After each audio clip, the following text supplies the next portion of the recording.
Welcome back, Littleton. We are out of executive session and ready to start our first meeting of the new year.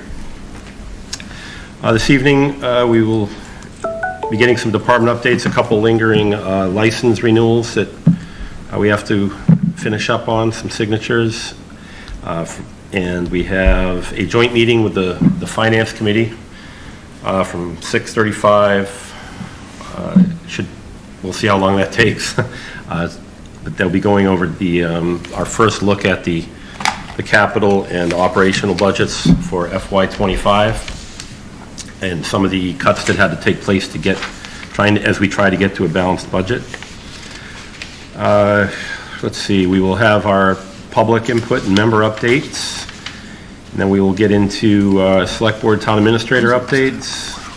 We have a couple appointments for the Zoning Board of Appeals. We have going to authorize Town Administrator to do some siding for Vertex and some other construction things we have in place for the Senior Center project. We'll get into minutes and then we will adjourn. Just to let the members know, we will be meeting, we have several meetings this month. After this, we will have a joint meeting with the Finance Committee. This is our annual finance briefings we get from department heads jointly with the Finance Committee. We'll be meeting on the 16th of January. We will then have our standard Select Board meeting on the 22nd of January. Then we will have a joint meeting with FinCom on the 23rd of January with more department heads as they propose their budgets for FY25.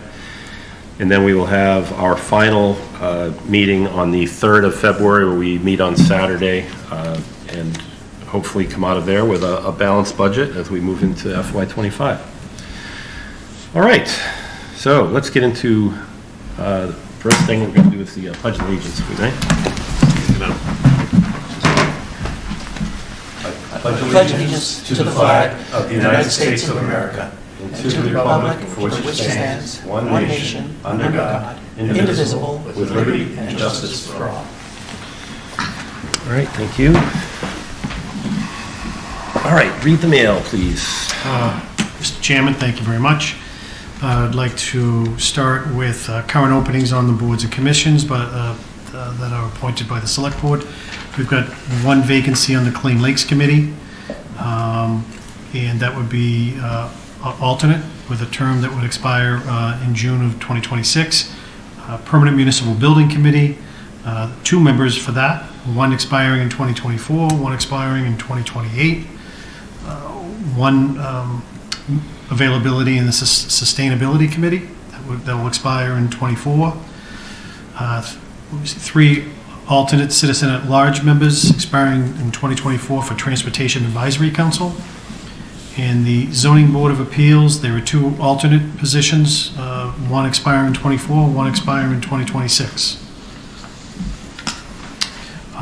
Would also like to remind everybody in Littleton to sign up to receive public notifications for the town of Littleton. And if you go to the town's website, or you can online right now, if you're on TV right now, you can scan the QR code.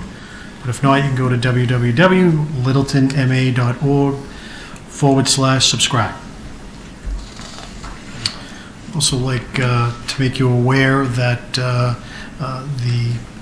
law firm Town Council of Harrington and Heap has made a donation into the Loaves and Fishes Food Pantry for in 2023, and I believe that how much was that? He didn't say. Yeah. Okay. You can ask him at the... Okay. Get them on camera. Thank you. Then Verizon, we received notice, the franchise renewal notice, but that's going to be that's a little ways away. We still have about 30 to 36 months prior to the expiration. They're just sending us notice that it's going to be required. And we also have a number of gift acceptance forms. One from Liz Tretek, EHS, from the Lowell 5 in the amount of $3,000 to help the elderly residents within the community. We also have, it was also for another one for the Counseling of Aging from Angus J. Michaels of $100, outreach gift fund support for senior residents. And we have Mr. Chairman of the Finance Committee, Steve Venuti. It's Venuti to you. Come on, Venuti. Steve. Let's say he's shaking his head. We want to make sure everybody knows it's happening. 100 Thank you, Steve. Absolutely. $100 TRED fund for tax relief for the elderly and the disabled. And just to remind the board, this is a little bit of a change. We just want to be able to make sure you know who's been making those donations. We know that the town administrator's office now, further revisions to our policy, doesn't necessarily have to do this, but this is how we're keeping you informed of all the donations. that No, come that's in, great. As well as embarrass Steve, so. And as always, if they want to come in person and be formally recognized, please invite them. Absolutely. All right. So Steve rules. All right. Looks like we're up onto some of the license renewals for department updates. We have an entertainment 2024 license renewal for 4 Jacks and Dirigible. Both of these were items that either should have been on the list that you voted back in December, but we missed. So this is just really more formality. They were, I believe, on the list that you had received initially, but the actual licenses you were supposed to sign were not in the packet. So this is really some of these more formality. And Littleton Inn, it was on the list. Yeah, that's both of them were on the list but didn't make it. Sure. Any questions on these? These are pretty standard for us. Move the select board vote to approve the annual renewal of entertainment and automatic amusement licenses for Dirigible and 4 Jaxi for the calendar year 2024. License issuance is contingent upon satisfactory inspections and submission of all required documents, fees, and payments of municipal charges to be reviewed by the town administrator. Second? Moved by Mark, second by Matthew. All those in favor? Aye. Perfect. Next, we have Lodging House 2024 license renewal for the Littleton Inn. Move the select board vote to approve the annual renewal of all lodging house licenses as cited in the packet for the calendar year 2024. License issuance is contingent upon satisfactory inspections and submission of all required documents, fees, and payments of municipal charges to be reviewed by the town administrator. Second? Moved by Mark, second by Matthew. All those in favor? Aye. Right. Chair, we're just going to pass along, Sure. pass on those licenses as well as a few other licenses that there were some typos on that we were asked to correct. This is Class 2 and Class 1. You've already approved these. This is just because of the typo, we're asking to sign this again. And then for us to also forward all of this to the ABCC, we just ask if you could please sign this up as well, basically allowing us to do a wet signature that allows us then to submit all of this that you approved of in December at this meeting to the ABCC. Okay.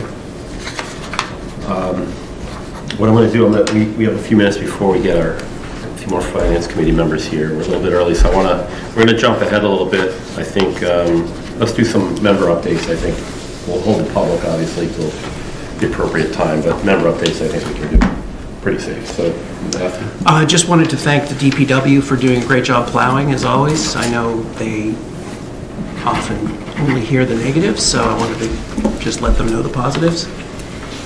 They did a great job. And I'm glad that it hasn't been more of it this winter. That's the only thing I had to say. Yet. Yeah, that's true. Mark? So a couple things. MMA held a virtual seminar on flag policy, and basically based on what they said, I think we're in good shape with our flag policy that we recently approved. So that's goodness on our part. I also wanted to thank DPW for all the work they did on the last storm, and I also wanted to call out public safety, the fire and the police. They've had a very busy holiday season and continuation, and I want to thank them for all of the work and professionalism and everything that they've put in. So, Yeah. One other thing, the middle school play, the middle school musical will be before our next meeting on the, what is it? The weekend of the 19th. The weekend of the 19th, 19th, 20th, and 21st. So, Little Mermaid. Excellent. I just want to echo what Mark and Matthew said about sort of highway, police and fire. They have been dealing with a lot, but I also want to thank the community for coming forward. And Matthew, you can speak to this pretty closely. When somebody in Littleton suffers some sort of loss, whether it be a family member or a home or something happens, the community tends to pitch in and show up. So thank you very much, Littleton, for being the community that you are and helping your neighbors. Amen. Thank you. Really just talking, same thank yous to the, public safety. Just a lot of snow in a really short period of time. Just a reminder that it's going to take a little bit longer. Obviously, a statewide shortage of plow drivers and contractors to do that type of work. So they do prioritize.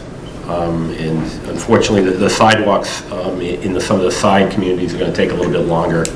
But there is a plan. We're going to try to get the websites updated, be a little bit more information out there for members to see, or for the public to see where we are on things and kind of what the order is on those priorities. But just be aware that that's kind of the situation. If your sidewalks especially aren't plowed right away, there's a reason, and that's because it's take a little bit longer to get to those areas. Also, I do want to recognize the family tragedy. Thank goodness just a loss of property and not any loss of life other than that.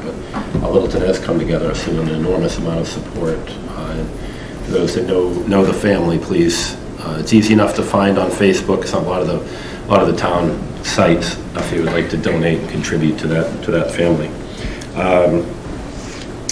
I had a discussion. We had a discussion today. Actually, I'm going to save that. Clean Lakes. Ryan, you were on that. I don't know if you want to save that for any discussion. Actually, I haven't, it's in a bulletin. All right, I'll hold that. It's just a meeting that I attended with Clean Lakes and Light and Water, specifically water. And Ryan attended that on Jim's behalf. Let's see. Yeah, the rest of the stuff is really finance related. I'll hold off on finance. But, yeah. Just bring up Wednesday night. Yeah, there it is. Thank you. Wednesday night. So we have a town sewering forum. We call it, is that what it's called? Open forum. That Light and Water is putting on in Rome. Police station, I think. It is at the police station. So that'll be tomorrow night. Wednesday night. I keep thinking today's Tuesday.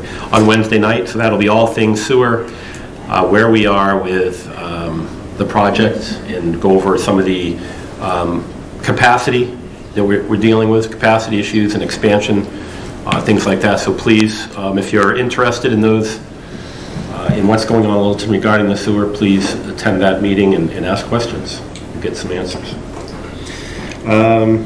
That's really all I have for member updates. We have a couple minutes. I guess let's get your town administrator updates. Thank you. We'll knock it out. I'm sorry. Is it? I went already. Okay, thank you. I'll be relatively quick. Thank you very, very much. Today we had the first department head meeting, which everyone went, and we have as I expressed to everyone, it's really a matter of just to make sure there's other department heads understand the impacts of the other departments of what's going on. It was fantastic, and to echo the select board, really recognize public safety and Steve this morning. I drove around the town late yesterday, just really looking at the condition of the streets and everything, and it was very, very impressed job. But some of the highlights that we touched upon over the course of the week, and IT to making sure with security factors and everything they've changed to a multi-factor authentication plan. which helps just with checks and balances in regards to safety. Some of the other things, Parks and Rec, to continue the open space and rec plan is continuing. The police department, the camera system that they have installed, new key fobs for entrance into the various doors there, and they have been awarded several grants for body cameras, a new canine truck, and to replace the defib equipment there. In terms of getting back to DPW real quick, as you know, the snow clearance today was sidewalks. They put a tremendous effort forward today for the sidewalks, and tomorrow will be catch basins, as you all know, with the weather coming up, with the rain and everything, so they want to make sure all the catch basins are as cleared away as possible. EHS with the senior center, Liz had informed us at the department head meeting that Vertex and Commodore, the OPM and the contract, they'll be moving into the house that has been established for them as the home base. And their outreach staff, their staff has been doing outreach with clients of about 250 per month, which is impressive. And also, the assessor's office is a very, very busy month for abatements, as we all know, in January, and feels that the assessor feels that there'll probably be approximately 60 or so that will be coming in looking for some relief. I will also let everyone know that there was EHS was awarded a $10,000 grant from Mass Executive Office of Elder Affairs, and that is for it's $1,000 for its in-home respite and care services for 60-plus years old individuals.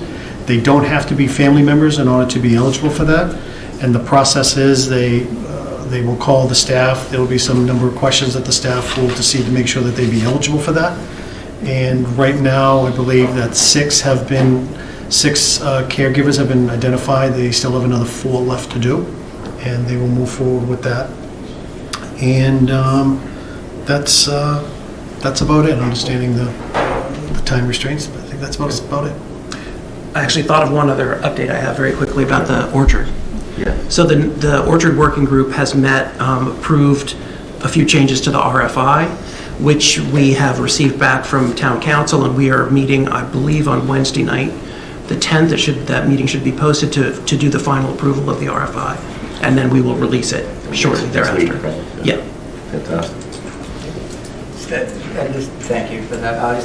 Just 2 other quick things for the board to bring to your attention regarding the 36 King reuse, which is Indian Hill.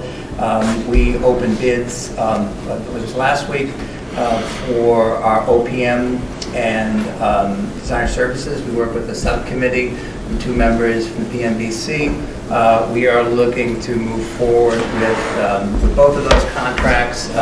It looks like it's good. It looks like it's going to be the same contractors we've been working with on that we're going to be working with on the senior center. So Vertex is our OPM and LLB is our architect. Vertex has already sent us a cost proposal, and we're going to be working on doing the same thing with LLB. So that's good progress. And tomorrow night at 6 p.m., Chuck and I will be on our meeting for Shaker Lane School Building Committee. We're looking primarily at that meeting to assign a subcommittee to review the designer qualifications and work with our OPM on that project with this DTH and come with a recommendation eventually to MSBA on that. So that's coming along too. That's it. Thank you. Thank you. All right, we're going to get into our joint meeting with the Finance Committee is up next. This will be a presentation discussion regarding the proposed fiscal year 2025 operating and capital budgets. This is our kind of the 2 boards' first full look as we kick off our part of the budget season. I know many of you have been very busy in the last several months kicking off budget season, but this is kind of where the rubber meets the road, January and early February. So appreciate all the work you guys have been doing on this. All right. Mark.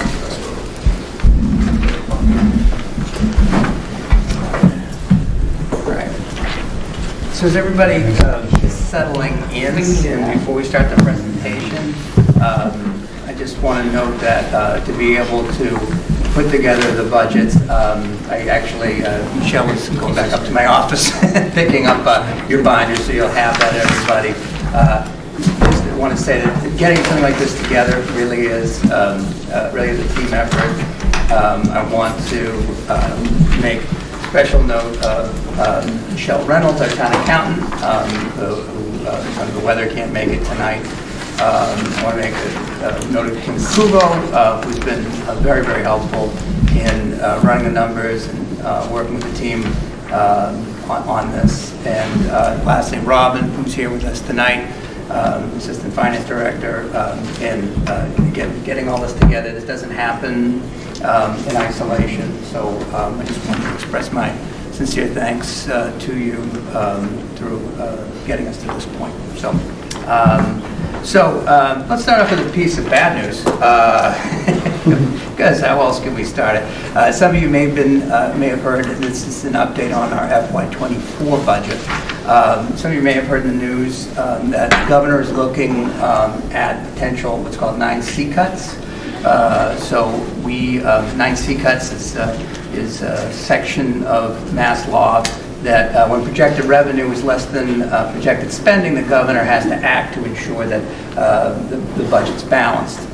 So we have heard, there's been multiple media reports that we're looking at a potential reduction of $375 million in cuts as the state runs about $769 million behind tax revenue projections for the first half of the year. So the impact on Littleton is to be determined. Typically, we'll see that as some sort of alteration to state aid.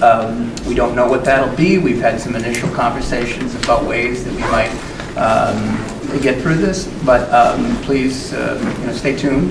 This will be part of those ongoing conversations that we're going to be having with you and the updates we're going to be providing to both the Select Board and the Finance Committee about where we are for this fiscal year. So, as well as, as we're having conversations about FY25. But I just wanted to get that on the table and make sure that we let you know we're keeping an eye on it.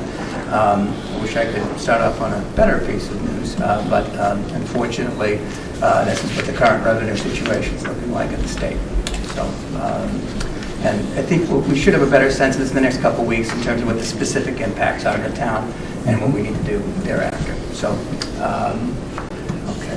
So, first things first, I handed out the list of reductions and adjustments made to the budget. So, we're going to be talking about that later in the presentation, but wanted to make sure that we had handed it out to you so you can see all the specifics of what those changes will look like. So, Ryan, did everybody, do you have one? You're familiar with it already. Did you want one, Justin? Yeah. Do you have one? Yeah, we do have an extra, I believe. Yeah. Sure. Might as well call one. Actually, grab two. Okay. That's all. So you can kind of follow along what we're looking at. I'm glad you recognize Justin. I know the beard. Yeah. Well, yeah. That's good. That's good. How are you? Responsible for half our budget, probably should have. Okay, that's right. Okay, so just to remind everybody how we started this process, we kicked off with a budget guidelines, provided the department heads in early October, and had a submission deadline of October 30th. Our primary direction to our department heads is that budgets should be level funded, and the finance team would be then updating the salary line items. Last year we had asked them, had the department heads update the salary line items, and we sort of ran into some issues there where basically we were redoing a lot of that work. So in this instance, what we did was to just update that on the finance department team side of things. You should note that in terms of what you're seeing in the budgets for salaries, what you're seeing is the change in steps, which is generally speaking 2.5% per our classic compensation plan. So that is in there, but there is no COLA adjustment in the specific budgets. That's being kept into a different place. We're sort of packaging that with all of the changes that we're potentially looking at with our collective bargaining. So, after, Just to follow up on that, so this is, it is being accounted for. it's being accounted for, but not within each departmental budget that you have in this, so. No, we have. Right, okay. So, got that information back, and when that came back in, we were looking at a deficit of about $3.4 million, is what we're looking at. So, thanks on that front. So just to give folks an overview, the first piece for the capital requests, this is what was initially put forward. The primary piece within this is on the town side of things, which was that $4 million. $4 million is an estimate at this point. I provided the board an update.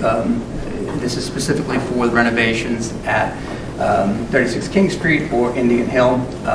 We do not know what that number is going to be, but our objective, as we've expressed, I know when I met with the Finance Committee and have expressed to the Select Board as well, we're looking to have bids in hand for the renovations to that project that we'll be able to present to town meeting at our May 7th annual town meeting.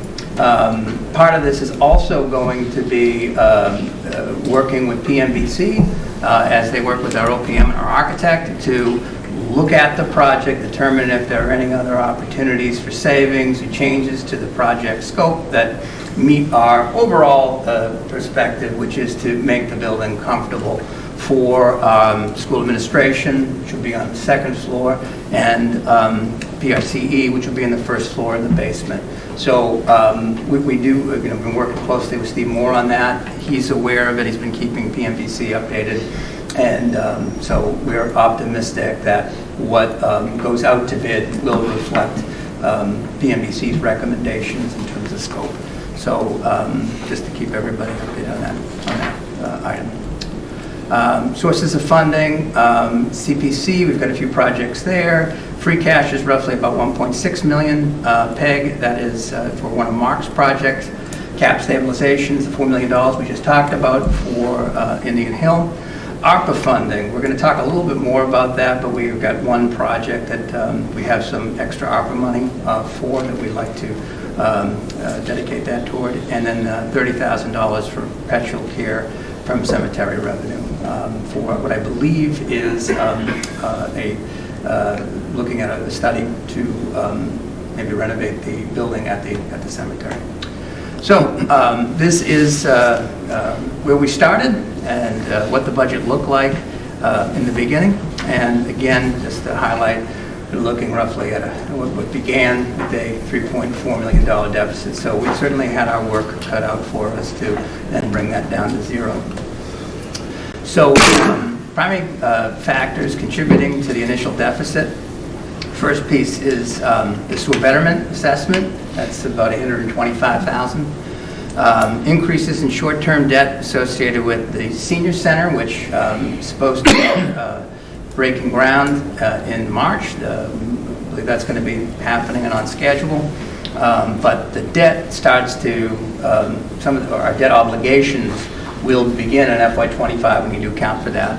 And also the debt associated with high school tennis courts, so that's about $779,000. We had requests for new employees in this budget. When you include benefits, we're estimating that to be an additional $733,000. And then finally, sewer long-term debt service in the amount of $178,000. So when you just sort of bring these four pieces together, that's roughly about $2.5 million in terms of new spending. Ryan, so the sewer betterment assessment, can you tell us what does that include? Is that all town buildings? So, Robin, I'm going to look to you on that one. The town's the only user for the sewer right now, so we're paying all of it. Does it include schools? Yes. The schools are all, Yeah, all But this is the betterment, this isn't It's just the operational. benefits. right, that's the 90% where we just paid the 10% in this fiscal year's budget. Right. Thanks. I guess a question I'd have is why are we paying it? Why are we paying $825,000 when most of the people have chosen to take a 20 or 30-year payment. If we did the 20-year payment, it's 40 grand a year, and it frees up $750,000 of ARPA money to do something else with. So I was just throwing this out to the select board as to why you guys chose to pay it up front. Steve, you have any thoughts on it? I certainly do. Although we have to, you're right, we have to pay the opera money. We have to use the opera money before the end of this calendar year. This calendar. Yes, So- 24. Okay, so December we've got 24th. tennis courts, we've got other stuff that we could do. Right. And pay Absolutely. 40 grand rather than sinking all of the ARPA money in there and not being able to use it for something else. Mhm. So We I'm just, we either pay it now or we pay it later because what isn't in that betterment account to offset some of the debt service, we're going to have to pick up the bill anyways, one way or the other. theoretically, we'll We get have it the back before opportunity to I use die. ARPA money to do that and not hit the operating budget for it. That's kind of like, this money essentially will be coming back to us within the next couple of years. And I believe Ryan has an offset in there as one of his adjustments, using some of the betterment dollars to offset some of the debt service. That's correct, right? Okay. Right, right. And how much is available total in the ARPA? Because on your previous slide, it said something like There's 180 grand of ARPA For, money as well. available for what? It's a million bucks. Yeah, so that, right, so yeah, so it's $1 million, so it's $1 million. So our total ARPA monies that we have right now set aside, we've got $3 million in total, and $2 million is going toward sewer construction, and then the additional $1 million we're proposing to offset that with $825 for the betterment here, and then a separate capital project, which is, I think, the HVAC unit at the high school. Right. So, and I think we have to at least commit spending on that by the end of this calendar year. So that's part of the thinking of if we have this as a resource to be able to allocate it accordingly. So.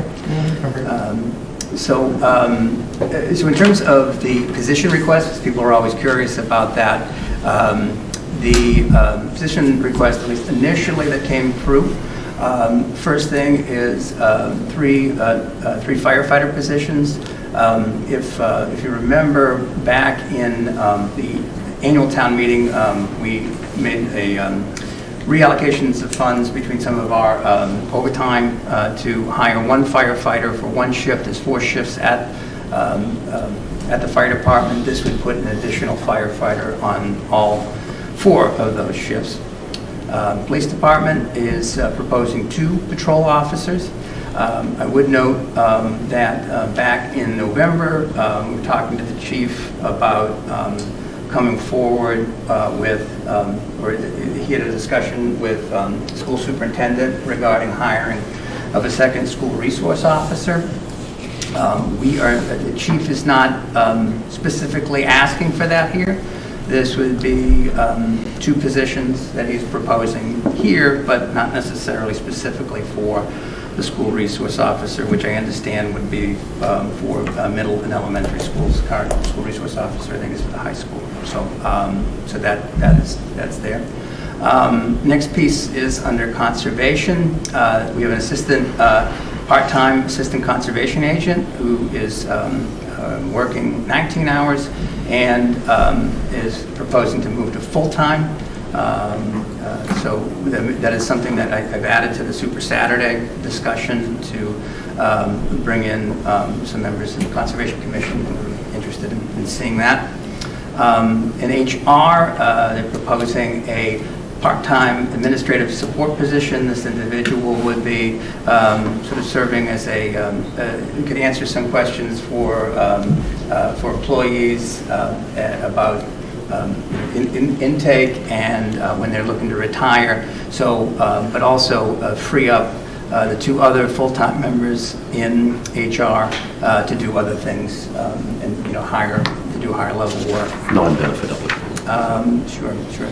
Next piece is under public buildings, proposing to hire an administrative coordinator. This individual would be supporting essentially our 2 new positions that are funded in the FY24 budget. That is our new facilities manager and Board of Health director. So to be able to bring these people in, we need to be able to also provide the concurrent administrative support. This person would also back up the other full-time administrative coordinator or office manager in that space, so there'll be redundancy as well. And finally, the PRC is proposing that the benefits associated with the office coordinator, that half of those benefits essentially be covered, and I think actually the position cost as well, through the operating budget. So that's what we have on the initial ask on the town side. On the school side, they're proposing a new HR accounting assistant, full-time as payroll backup and support, and to add an additional 0.2 FTE for a speech pathologist, so that person could be full-time. So basically, when we look at all of the salary requests, it's looking at about $733,250 in terms of total town and school requests and salaries. Excuse me, maybe an aside question for Jim. In your experience, do school systems and municipal have separate accounting systems? Yes. They do. Okay. Yes, sir.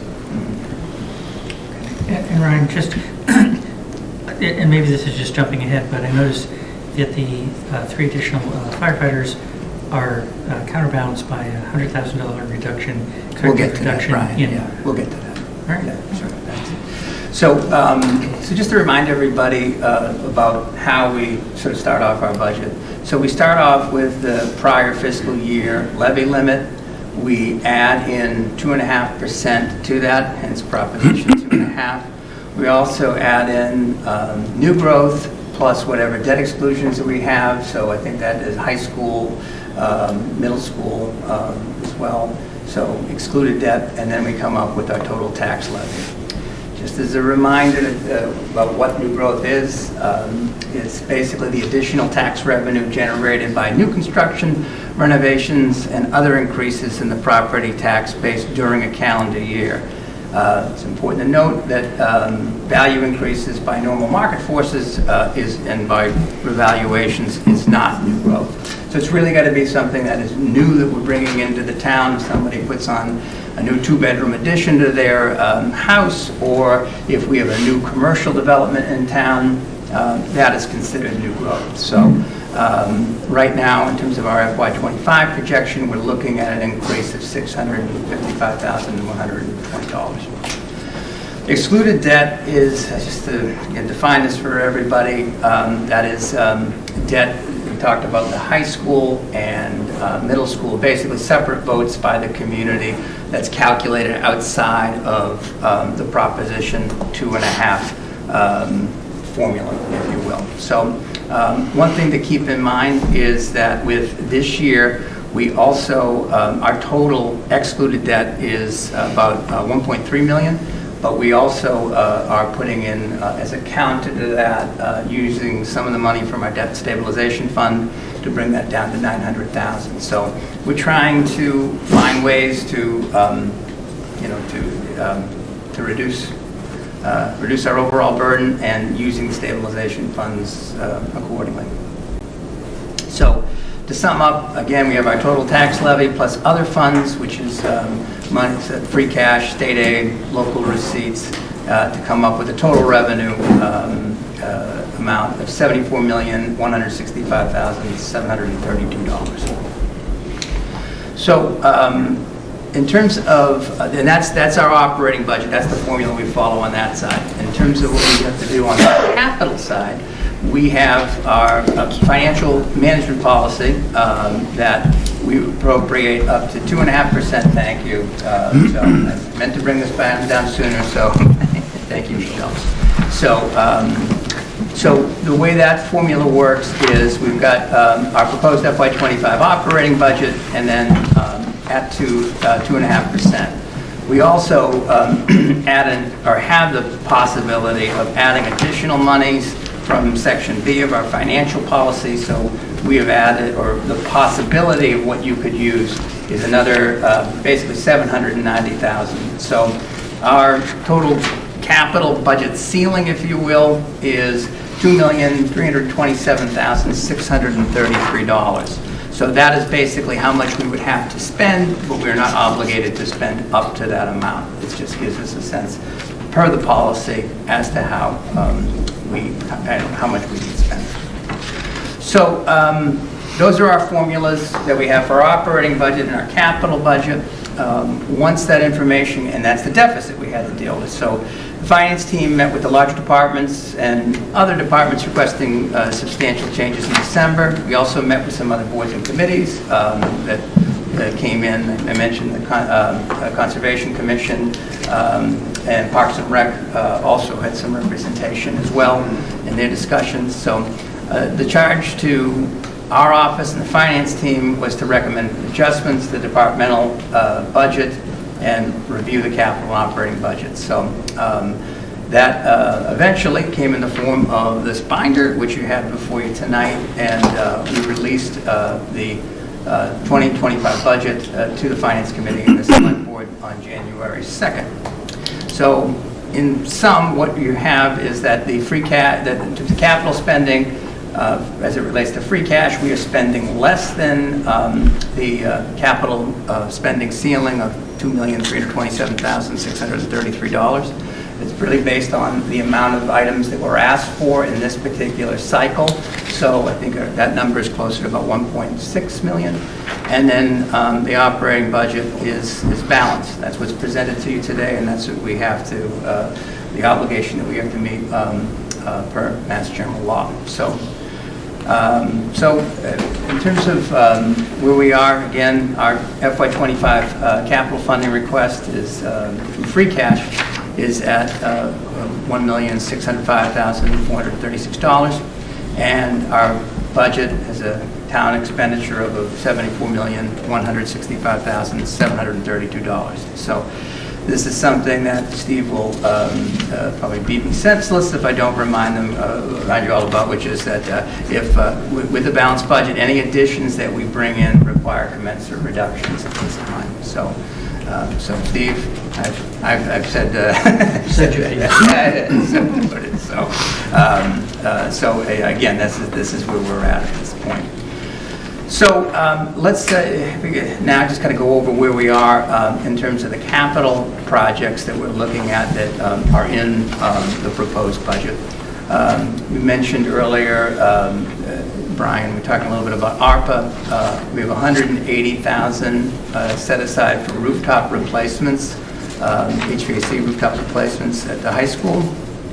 I would note for you in terms of what the schools are looking at over the next few fiscal years. I think between high school and the middle school, roof replacements or HVAC replacements are going to be close to about $10 million worth of projects that we have coming up. It's really going to be a big push on them, but we need to be aware of that as we plan through and look at our funds.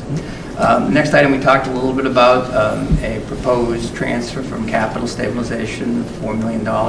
It's my sincere hope that we aren't going to need all of that, that we will be spending less than that. As I said, it's going to be vetted through the PMBC such that we would be coming at the May 7th annual town meeting with bids in hand, and town meeting will again be voting on something that, again, revised scope from PMBC as to what we're looking at that time. So my hope is that will be less, fingers crossed on that.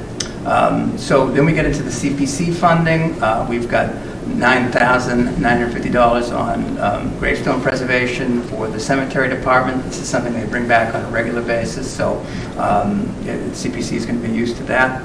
Next piece is for the resurfacing of basketball courts at 300 King Street. It's definitely a worthwhile project. I think they've done this before a few times at 300 King. So, but CPC, this is a eligible CPC cost, and we're requesting that Parks and Rec go through the CPC for that item. Last piece is another Parks and Rec request, new field creation. Basically what this would be a study to take a look at, as I understand, to look at what options the town might have in terms of existing fields and prospective fields. You're going to be hearing at your joint meeting, I believe, I think it's the 23rd, that PRCE will be presenting the findings from their survey to both committees about what the community sense is and where they want to take things in the future for parks and recreational needs in the town, and this will be part of it. So I think they're going to be on the list to present at that time, and more questions can be asked at that juncture. But right now, we have the monies slotted as a CPC application. We then get into free cash. Most of this is all DPW, so infield groomer / edger. This has been put off 2 years in a row. The DPW director believes this is an appropriate spending or piece to move forward with, and definitely makes things a lot easier, especially for the baseball fields that they are responsible for taking care of. Next piece is the street sweeper replacement. They're estimating $300,000. This is essential, in particular, for our stormwater management plan. So the current unit's getting quite old and needs replacement. Salt brine system is basically a way to pre-treat the salt that we have that basically allows the salt to stay on the road longer and basically have it be more effective. So we think that this will be a more a cost-effective way to change how we treat our roads and could provide for some other long-term savings for us. Next piece is a facility study for DPW. I don't know how many of you have ever been into the DPW building. They do share the same roof as LELWD, but there are certain limitations to the site. Some things that come to mind are the bays themselves, which are narrow. They have a hard time getting their vehicles in. There's not enough storage space, so a lot of their equipment is outside or has to be maintained outside during the winter. And at this time, I think that it'd be worthwhile to begin looking at what that future is for that building, or whether we should be considering alternative sites. So that it does seem like something that at least we're recommending at this time to begin to look at.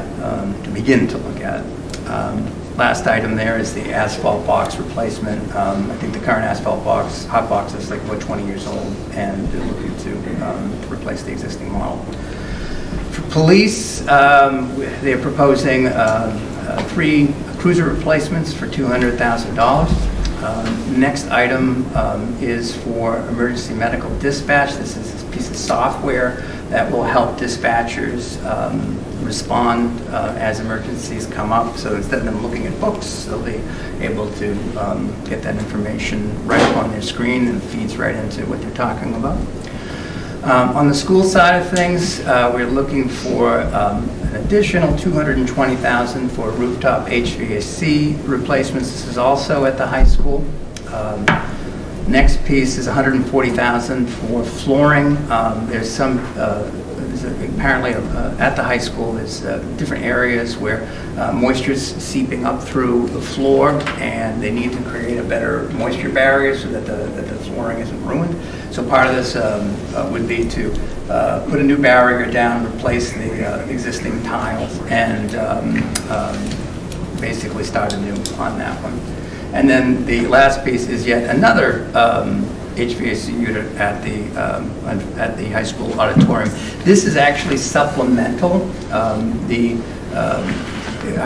Steve Mark came to me back in the fall, and by that point we had already locked down the fall town meeting, but this is essentially, monies had already been appropriated, I believe, last May, for this. And this represents what, when they actually went out to bid, and how short they were. You, of course, have all been hearing about different lead times and costs associated with construction, and I think this is one of those projects that reflected that even though that they had a consultant giving them a sense about how much it would be, when they went out, it was actually much more. So not a surprise there. In terms of land use, the planning department's proposing zoning bylaw recodification. This is something we have to go through on a regular basis to make sure that when we adopt new components of our planning, that they are consistent with other aspects of our existing zoning rules. So this is sort of a good housekeeping measure for us to hire someone to do that and assist us through that process. Next piece is Long Lake dock replacement for approximately $42,000. Current, this is, I believe, the floating units and that are sort of falling into disrepair, and this would allow Parks and Rec to replace that. Next piece is $19,000 for poll pads for the town clerk's office. What this would essentially do is these poll pads can be used both at elections and at town meeting to check people in. You're probably familiar when you go to town meeting and you get this long list that people will go through to check off your name. This does the same thing, except everybody who will be checking you in would have these basically iPads putting in your name and checking you off to be brought back into the meeting. So same sort of thing happens in the elections. So I live in Arlington. I was surprised to see that we've got 21 voting precincts in the town, and then all of the people who were checking us in had those same poll pads, so making the check-in much more convenient for residents. So I've got two other items in here for fire. This is $175,000 to refurbish engine 1. These are our larger engines. Total, to replace something like this gets into the $800,000 plus range. So by refurbishing the engine 1, we believe we can extend the useful life of this. We don't have to come back to town meeting to ask for additional funds. So this is, they believe this is the time to come forward with that. And then the other piece is to replace car 11, which is, I think that is basically the vehicle that they use to, for plowing purposes, it's a pickup truck. And I think, did I have that right? They were going to combine the use for the pickup. Right. Combine the use of the pickup truck and also make it available for the deputy chief as well. Right. Thank you, Rob.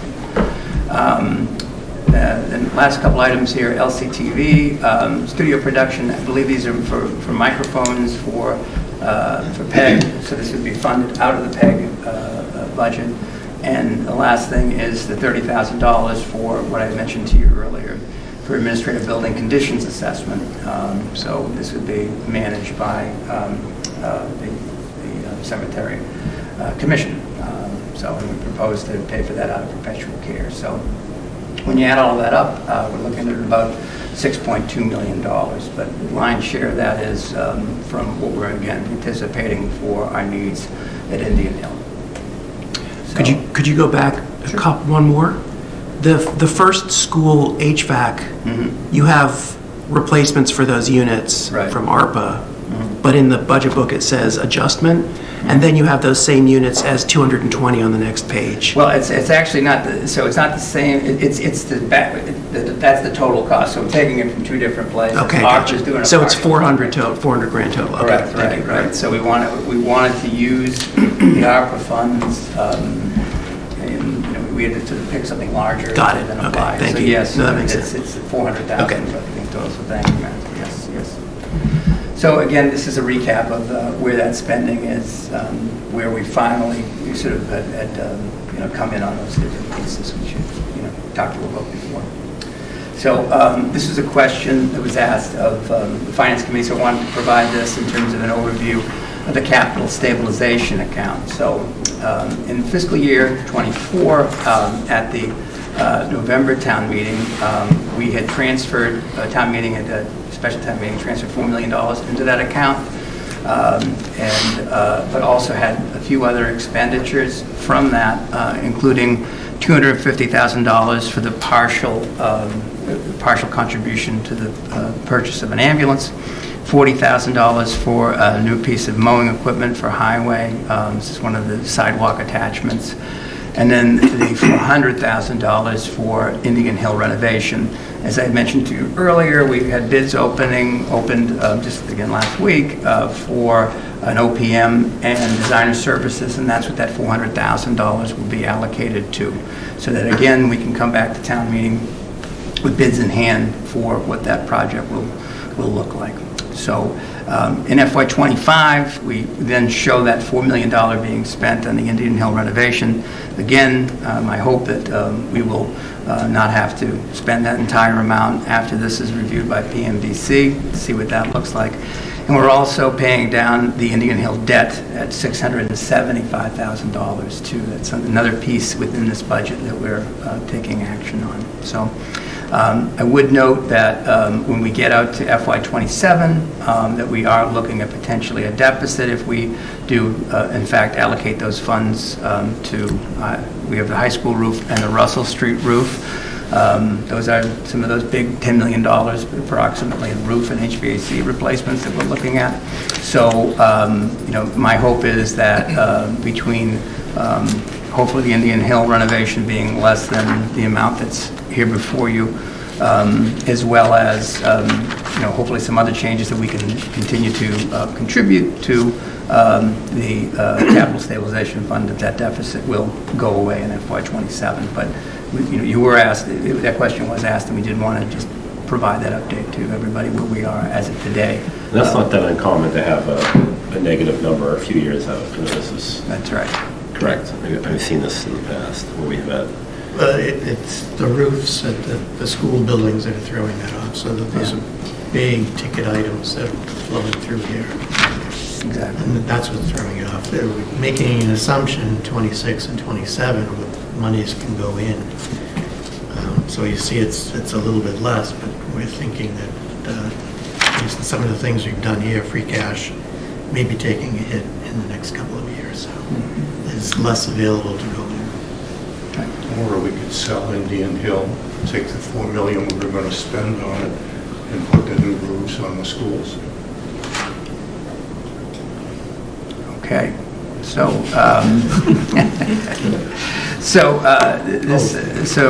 we were able to, again, through all of those, through those steps, that's a capital plan, and this is where we are with the operating budget. So presented to you earlier those positions that were proposed. This budget includes the 3 firefighters, the 2 police officers. For the conservation agent, the change here is to go from 19 hours to 40 hours. But I would note that the change here is that our current conservation director is looking to retire within, I think it's February of next year. So we would not be proposing to replace that position. This provides for succession planning, essentially, by bringing the person on full-time. They're able to get trained up and hopefully be able in February to take over all the responsibilities associated with that. I will tell you, in talking with the chairman of the Conservation Commission in Chase, he made it very explicit he believes that this should be 2 full-time positions. That's not what this budget reflects, and we are planning on inviting Chase and any of the other members of the Conservation Commission to present to you at your Super Saturday session to discuss that. But just know that is something that we altered when we came in here for that piece here. And we are also including in here at this point the administrative coordinator for public buildings, which again is intended to support the building well, I won't be the building commissioner, but our facilities director and board of health director. We did also remove the request from Parks and Rec to fund 100% of that administrative position out of the budget. We believe that they have sufficient funds that they can handle that on their own, and this is not the year with this kind of deficit to accept that. Same 2 positions in the schools that we're looking at here, which again is a full-time payroll backups and support person, and an increase of 0.2 FTEs for the speech pathologist. So that salary number got knocked down to about $611,016. Can I jump in 1 second? Sure. Ryan? As we go through and Ryan starts detailing some of these adjustments that he's made from the original budgets that were done, I really encourage everybody to keep a list. If you hear something that you think needs to go back into the budget, or something that he has here that needs to come out, we should all keep our separate lists, and at the end of this process, prioritize this list so we can make the adjustments, because as Ryan said at the beginning, we want to add something in, something else has to come out. So that's... So that's this, our 3 meetings, Saturday included. That's So right. yes, keep that, that's what you're talking about, develop lists, and at least for conversation. Right. And typically, finance committees having their own separate meetings Yeah. as well, and talking about that, so there's going to be a lot more discussion about this. This is just the kickoff for this process, so okay. So, Before we go on, Yeah. I have a question generally on like Park and Rec, where you said that we've determined that they can pay for their administrative person out of their fund. How do we determine what they can and what they can't pay out of that? Well, I mean, they're asking for a dock.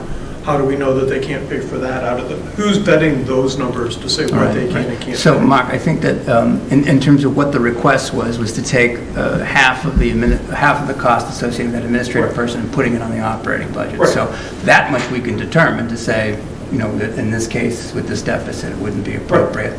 And looking at what the balances are in their account, what they could fund. Right, So- but what I'm saying is they had, you know, quite a bit in the capital fund that they were asking for too. How do we determine whether they can pay for those capital requests out of their I fund guess versus we should be paying for it? I think it's a I don't know who's vetting those numbers and going through. Right now, it's in, but I think it's something we can look at. I mean, it's just a reasonable request. And again, you know, there are other pieces that went to the CPC as well. So, you know, if we have a project that doesn't go to the CPC, then those are funds that aren't otherwise used. So it's a reasonable question, and we can look at that.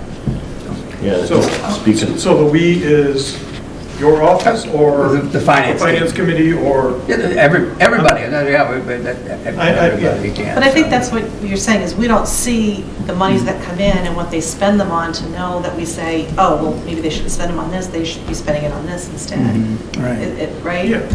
I don't know how to We vet, don't- I don't know how to vet we how don't much see Park and those Rec can spend numbers. what money on. Yeah, and that's part of the structure, which is that that the Parks and Recreation Commission essentially is independent too, which is part of the structure we have in town. So when we do bring them before Jerry, you know, that I can give them a heads up that those are things that the Finance Committee would like to see. So. just curious with other, I'm not too familiar with other park and recs in the surrounding communities, but I mean, there is a little bit of growing pain taking them out of an enterprise like we did. And that was it. We just kind of did it. But do other towns or cities fully support their own staff by money that they bring in? Or are we different, that we're here and there, we're their administrative staff that we're actually funding out of our? Any fees that come in have always generally, my experience has been, it's gone to the general fund. And they have been under the scrutiny of submitting budget and having oversight with operations and everything. Even though there is a Parks and Rec Commission in place, Yeah. there is still that oversight that the administration has. Yeah. And I think that in this budget, in my understanding, and Robin can correct me, but I think it's the executive director and assistant director and half of this assistant position that are funded through the general fund, and then all of the other departmental positions there are funded through their enterprise. Yeah. Do we have full authority? These boards have full authority over what they do with the revolving fund and the money that they spend? Or does the commission have full authority and final authority? Is it revolving or enterprise? Revolving. I'm sorry, revolving. Yeah. Who has the final say in that?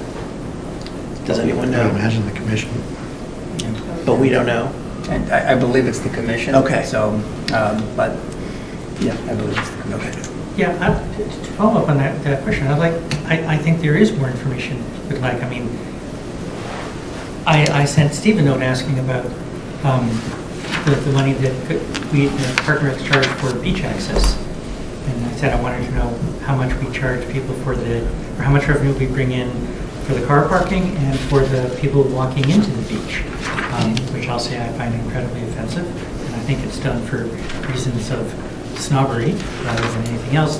And the answer I got was, well, that's in the revolving fund, so we can't see it. I want to see it. Fair enough. So I'll say this, Park and Rec Commission will be in front of us in one of those Yep. Tuesday meetings that we're going to have.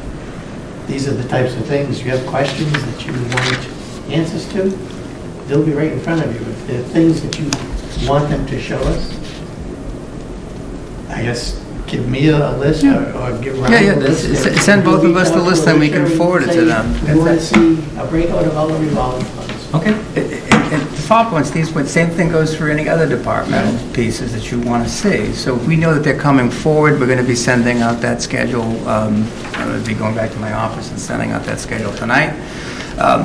Just let us know. So then if they're prepared for it and know what you want to see, then that's fine. That's really the only way we're going to be vetting what we're seeing. Right.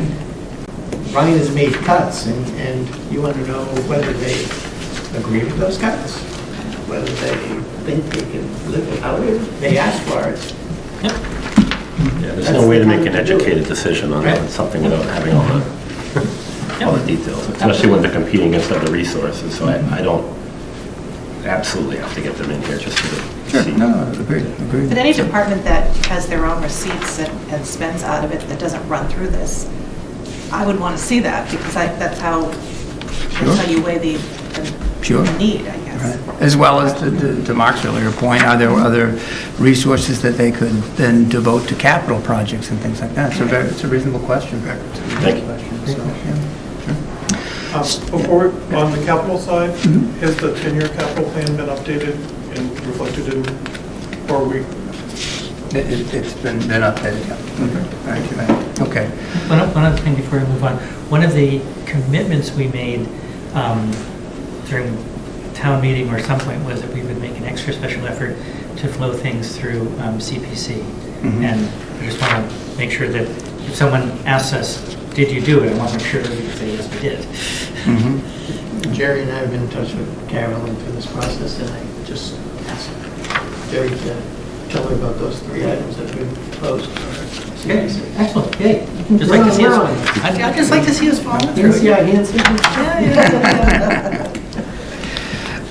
Okay, so now I'd like to review, and you have in front of you the list of adjustments that we've made, all 2 pages. Basically, this works out into 4 different categories. The first is general adjustments, then we have adjustments to revenue, adjustments to expenses, and the last piece is actually some additions that we've made since the budget was initially put forward. So basically what we're looking to do here is anything over $10,000 we wanted to highlight for you and discuss so that you'll be able to understand some of the basis for it. So first piece is first general adjustment we made is $825,000. This is utilization of ARPA funds to pay for the sewer betterment. So between the $825,000 and then I think the other $175,000,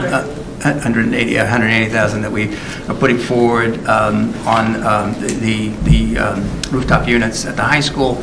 This is how we're proposing to utilize this last slog of ARPA funding. And again, that needs to be spent by the end of the calendar year or within fiscal year basically within fiscal year 2025. So if I can ask a question there,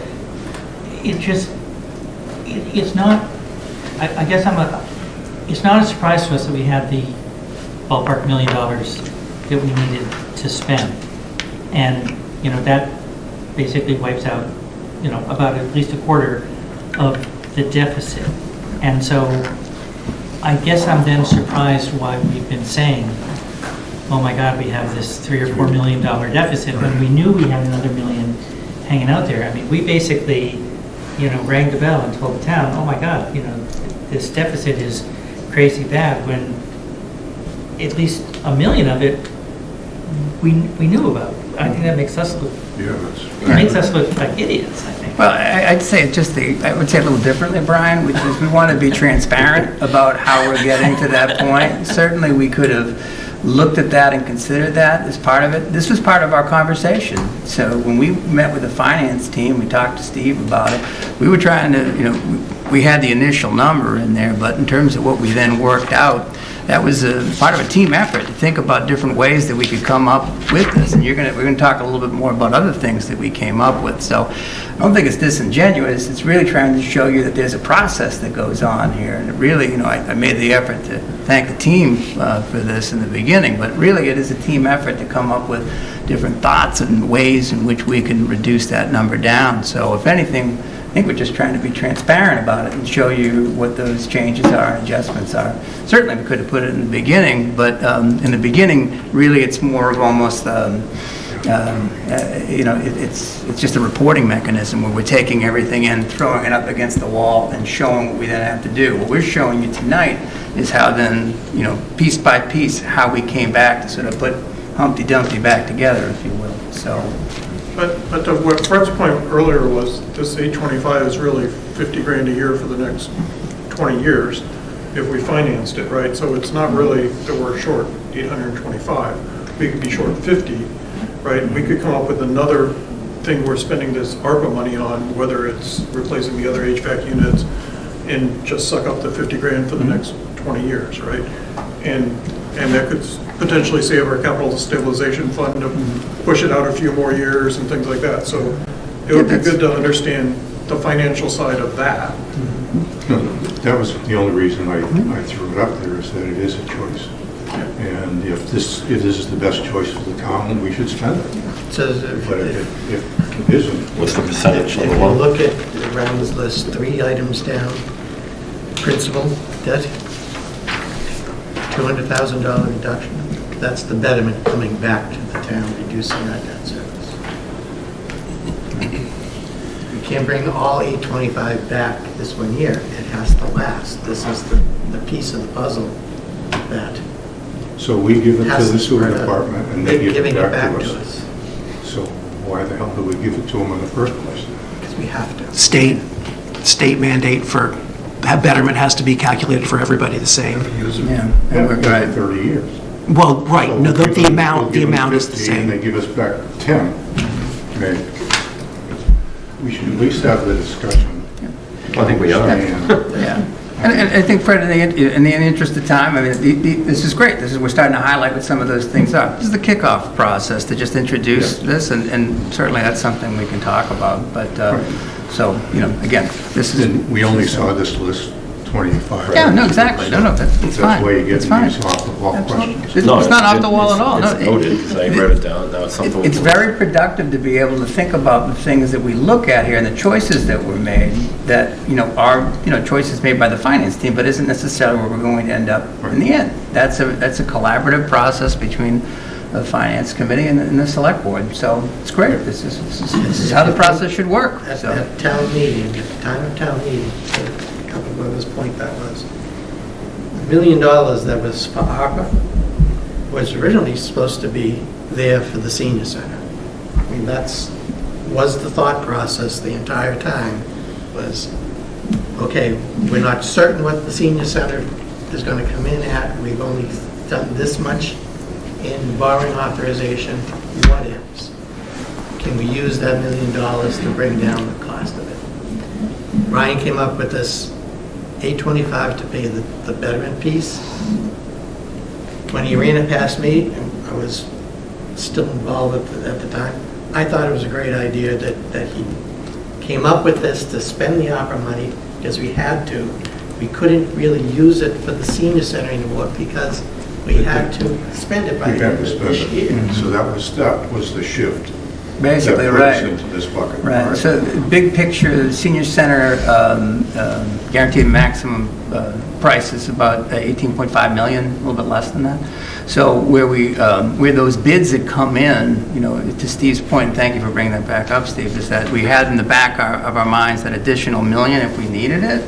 But because the bids came in and we're close to, you know, closing that and getting that all moving, there wasn't a need for that additional million. So then it became a point of just sort of saying, okay, let's pivot and look at something else as to where to expend it on. Right. So the senior center cost went down somehow, $1 million? No. No, it didn't go So, up. No. It didn't go up. Didn't go up. It stayed under the 18.5. Yes. Yeah. We were worried that it might break. Right. And we only had authorization to spend 18.5. So we avoided some bad news that we thought because we're conservative. Okay, that's okay. Well, we I thought get- 14.5 Yeah, that's Well, right. That's right. 3 years ago. Yeah, so it's not built right now, but. Exactly. All right, so that's bullet number one. Bullet number two, we reduced our contribution to OPEB based on, this is an actuarial survey. We're actually waiting for another actuarial survey. We're hoping that's going to be coming in the next few weeks. We may be able to reduce this number even more.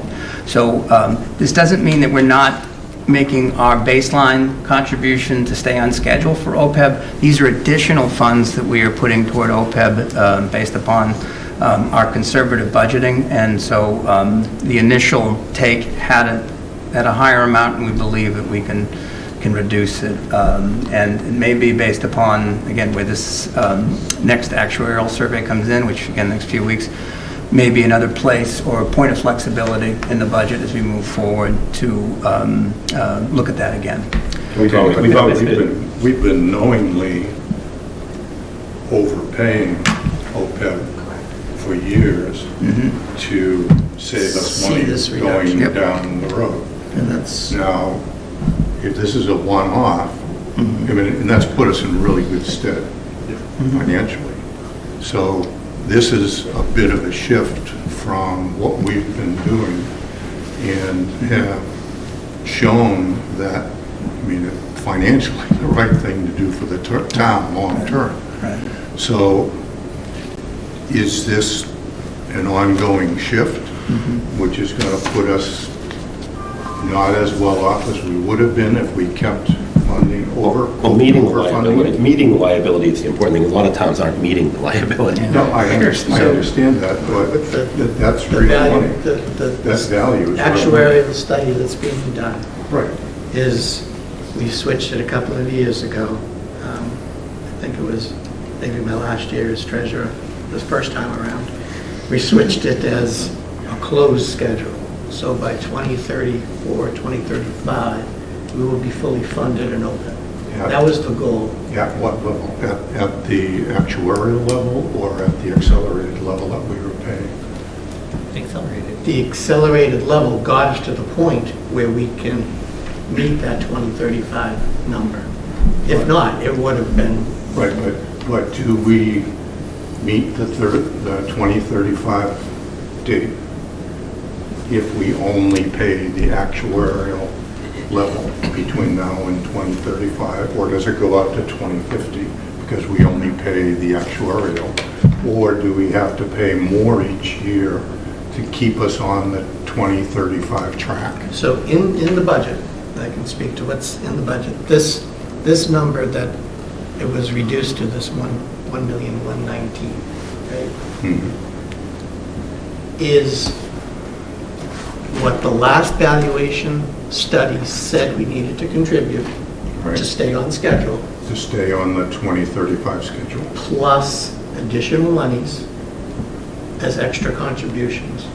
Because, as you know, the valuation's based on health insurance costs, No, I it's based on understand that, but employees, it's based I on, just want to make sure we're not there's extras there. derailing ourselves. Oh, no. Okay. No, so it's still keeping the actuarial plus the additional contributions. We're just sort of scaling back the additional contribution. Plus, And- one of the things that we've always baked in, and you remember this, is we always had an additional, I think it's $120,000 or $220,000 for new employees. Right. That's baked into our budgeting numbers. because of the turnover that we have. So we went through the analysis years ago. We actually looked at the head count and who was coming in, and we had the actuary cost those positions out for us. And that's the number that we've kept going. Okay, as long as this doesn't jeopardize the 2035, I'm okay. If it jeopardizes the 2035, I'm not okay. We'll know a lot better in a couple of weeks, like Ryan said, when the valuation report comes in. We'll know how much extra is in this number. Okay. And the slight variation on what you asked is, if the reduced number gets us to 2035, what does the unreduced number bring it down to? Because this is like, we all generally, except when we can't, and maybe that's the caveat, we all pay our mortgages down. We all pay a little bit more than the minimum balance. You always do that. So if this is just, not paying more than, the minimum, how many years out does this push us by making this reduction versus if we didn't make the reduction? Right, does it bring us into 2033? Brian, I think what you're asking is, as an analogy, is if you pay your 30-year fixed mortgage, if you pay 14 payments a year, you reduce your, ultimately, you can pay you off in 15 to 20 years. Right. Is what you're basically asking. Sure. Okay. Right. And so I'm just wondering, if the lower number gets us to this state, what does the regular number get us Right, to? the 625 that are taking off I theoretically should have brought us somewhere below 2035. I guess we're all trying to be let's just keep this beautiful pie in the sky, It's aggressive when we're in a situation where we can't be. It's not going to affect us negatively. It's going to stop us, from paying the mortgage off 2032, right? It's just like your mortgage, it will affect you if you don't pay that extra payment, you're going to pay it for another year and a half.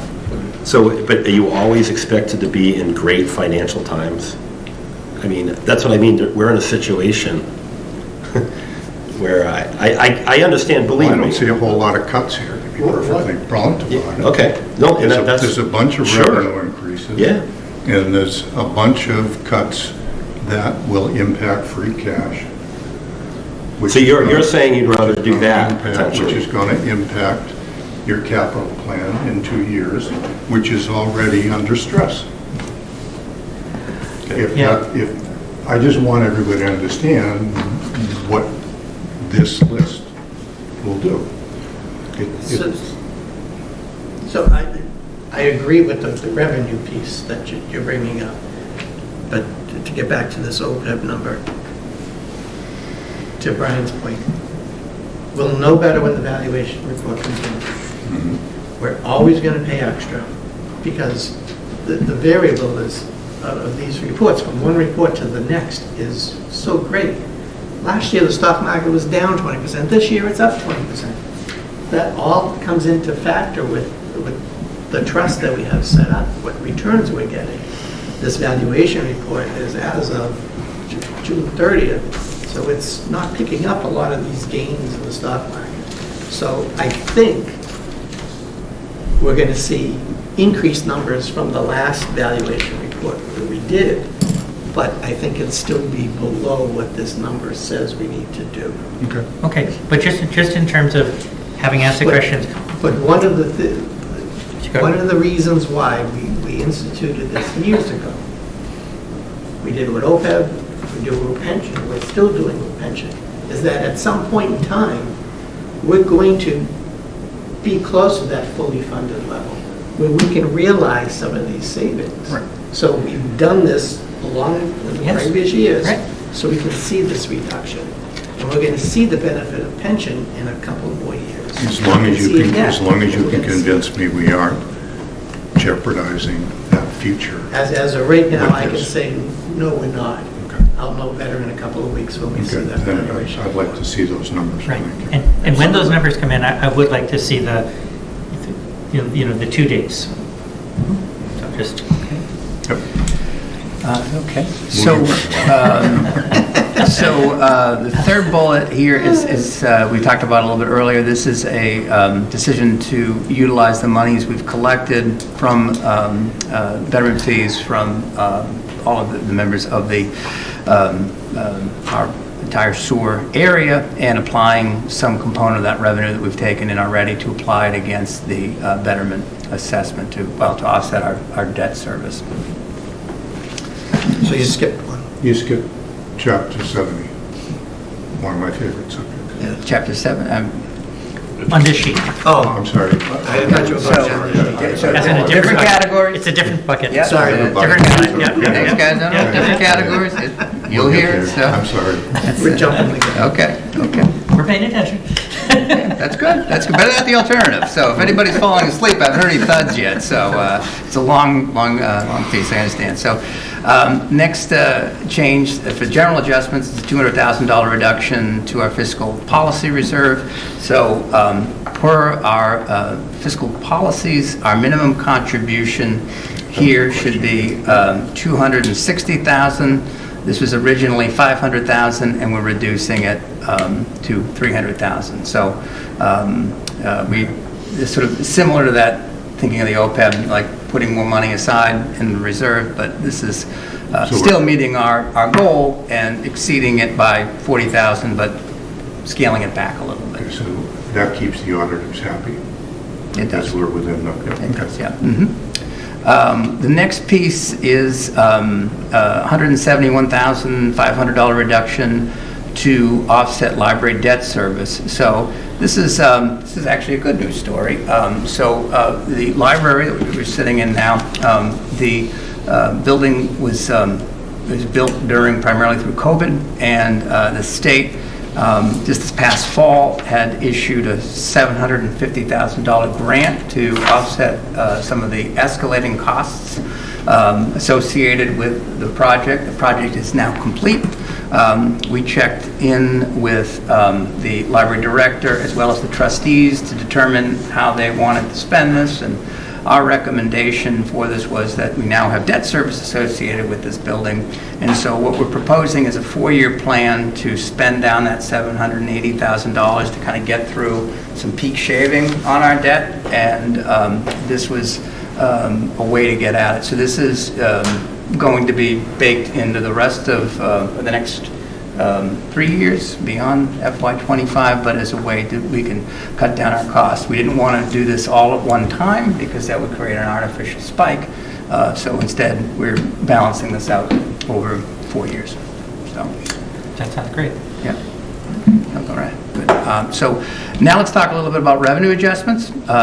First piece is a prospective increase in Chapter 70 school aid to reflect a prospective increase in state funding. So this was this came out of a conversation I had with the school superintendent. We had reached about $3.1 million in different adjustments in our budget, and had about $200,000 left in terms of what we had to make close out our deficit. And talked to the superintendent and said, okay, your budget increased about 5.3%. Is there anything else that you might be able to do in terms of looking at that budget? I know Fred and Steve are scheduled to be meeting with the superintendent, and I believe with the school committee as well. I think Justin left. So we know that's forthcoming, but the recommendation that was made by the school superintendent was to adjust the Chapter 70 number. He's hearing that it's his belief that there's going to be, because one of the main reasons for this is that a lot of municipalities have been getting baked into their costs former ARPA funding, or I think they call it ESSER funding. Is that ESSER funding? And where a lot of that money's now going away, there is a lot of unmet needs among many of the municipalities, and us being one. So I know Steve wanted to talk to this, so Steve? So Ryan pushed this past me last week or so, especially given his first slide tonight with the cuts that are being made for this year at the state. I don't believe we can build a budget next year looking to have $210,000 in increased school aid.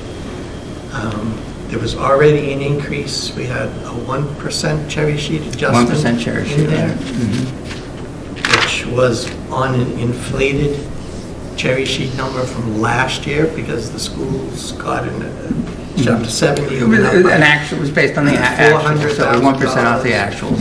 So that increase was a little bit more for this year, so it's baked in there already at a 1%.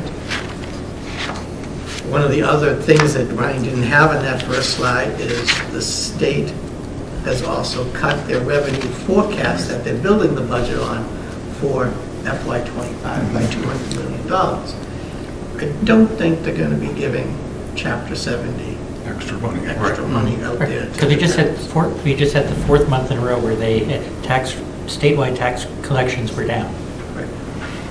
So this is at the top of my list to take this out, which in my mind, we're at a $210,000 It jumped right out of deficit me right now. with the your first statement and then the news that we've been hearing. I think that's irresponsible for Kelly to. Well, yeah, I mean, I think, Go for yeah, it, but I mean, I don't yeah. think we should. Fred, I might without respectfully justification. disagree with the irresponsible part of it, because also part of the funding is federally based, so there may be some options there in terms of what they're receiving. So, but I know that both you and Steve are going to be meeting with the school superintendent. I think everybody else has had a chance to meet with your respective as liaisons. That meeting's taking place. And I think you should be asking about this Right. question. No, So I'm taking what's been presented to me as a reasonable thing to do. I'd love to hear other perspectives. Well, And I voiced my concern about this to Ryan before the announcements this morning came up from the States. So I was against. who did you call to make the announcement? I called the governor. Yeah. So We share the concern. yeah, this doesn't go with me. Yeah. The In other my thing- mind, we're $200,000 in the hole right now. Right. The other thing on the holistic school is had a informal meeting with some of the Neshoba tech people, and the 845 that we've got in there, Yeah. they feel is light. Yep, we have that in here too, so. So we'll get to you that. bumped it up. No, No, but it's you'll on the see, list. yeah, it's on the list. We'll get to that too, yeah, that's also another piece that's in there, so. I'm sorry.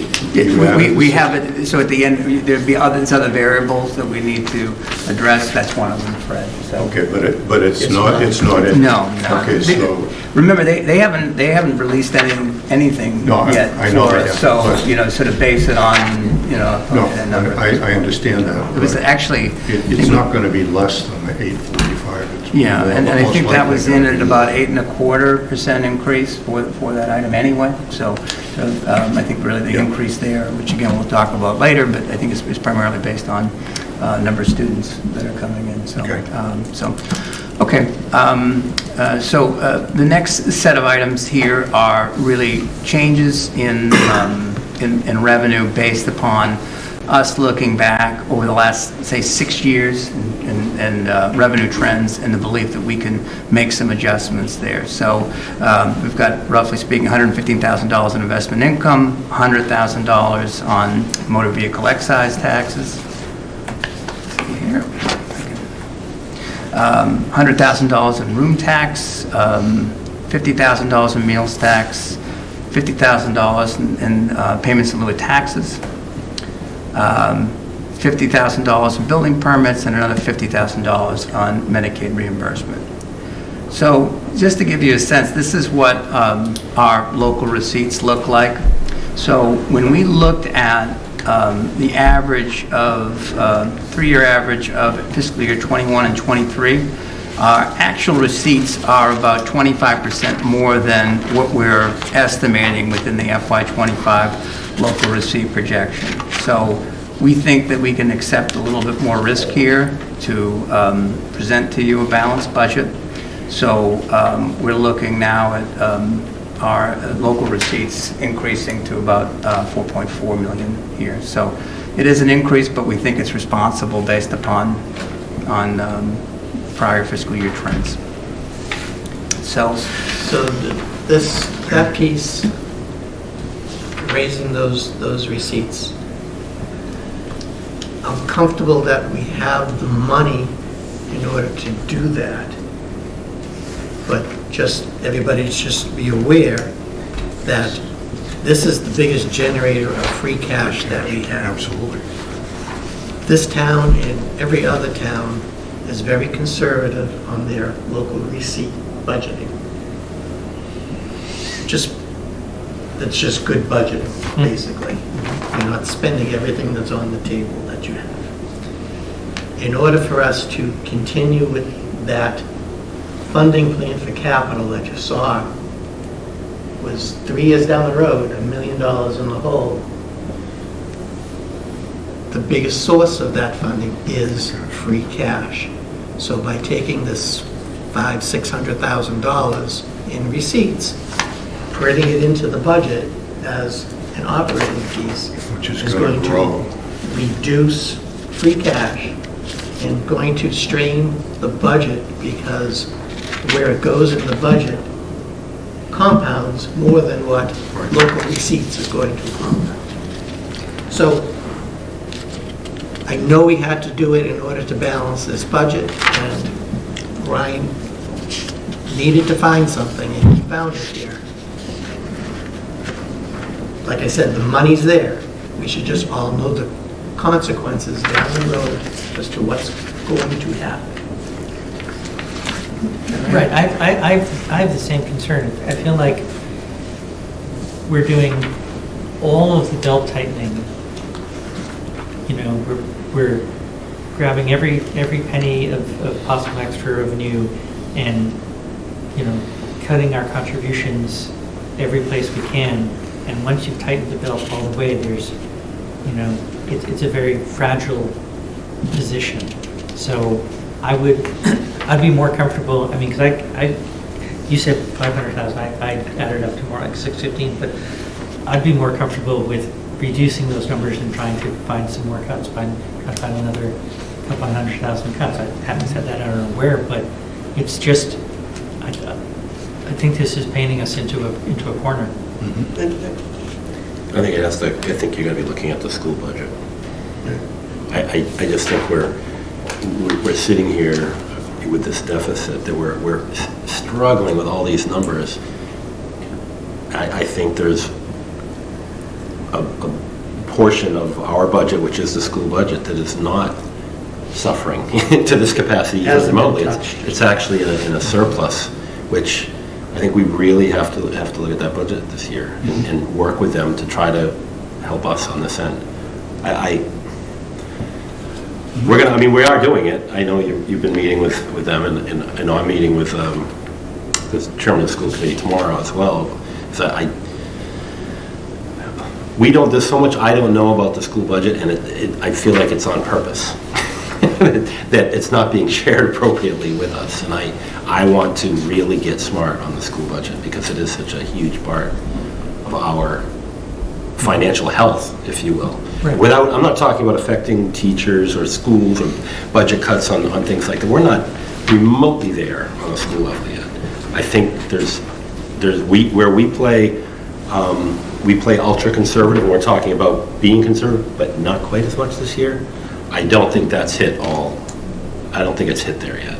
Right, and so I'd rather us go into that discussion saying, rather than saying, yep, we have a balanced budget, cool, everything's great, yay.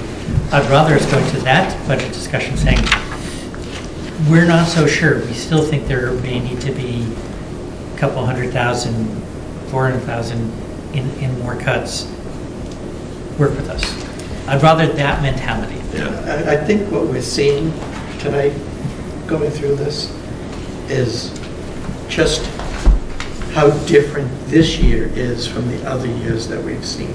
The other years we've seen, we've come in with, $1, $2, $3 million deficits out of the budgets, and, we're able to just say, yes, get this out of here, and all of a sudden we had a balanced budget. This was a lot different. mean, I saw what Ryan had to go through Huge to deficit. get to this place. And in order to keep the firefighters on the list of new hires, because there is a benefit in the long run. Police, and to staff the different departments that have asked for it and not affect those things, he had to go searching for ways to make that work. I don't necessarily agree, it's not what we've done in the past. It is definitely a different approach to what we've looked at in the past. It will have consequences, more so than what we've done in the past. Right. And the schools, right now, is to Gary's point, is one alternative that we have to go to. But in my mind right now, we're 60,000 on Neshoba Tech in the hole, 210,000 on Chapter 70. And maybe 200, I think, on revenue, or some number. And stipulate all the work that the team has done. I mean, amazing job. We're it's not, good intentions, hard work, everybody, stipulate all that, just we're taking different point of views. Can I ask a question on local receipts? Does the health director increase the local receipts, and has that been accounted for at all? It hasn't, but we also don't know what the timing of that would be.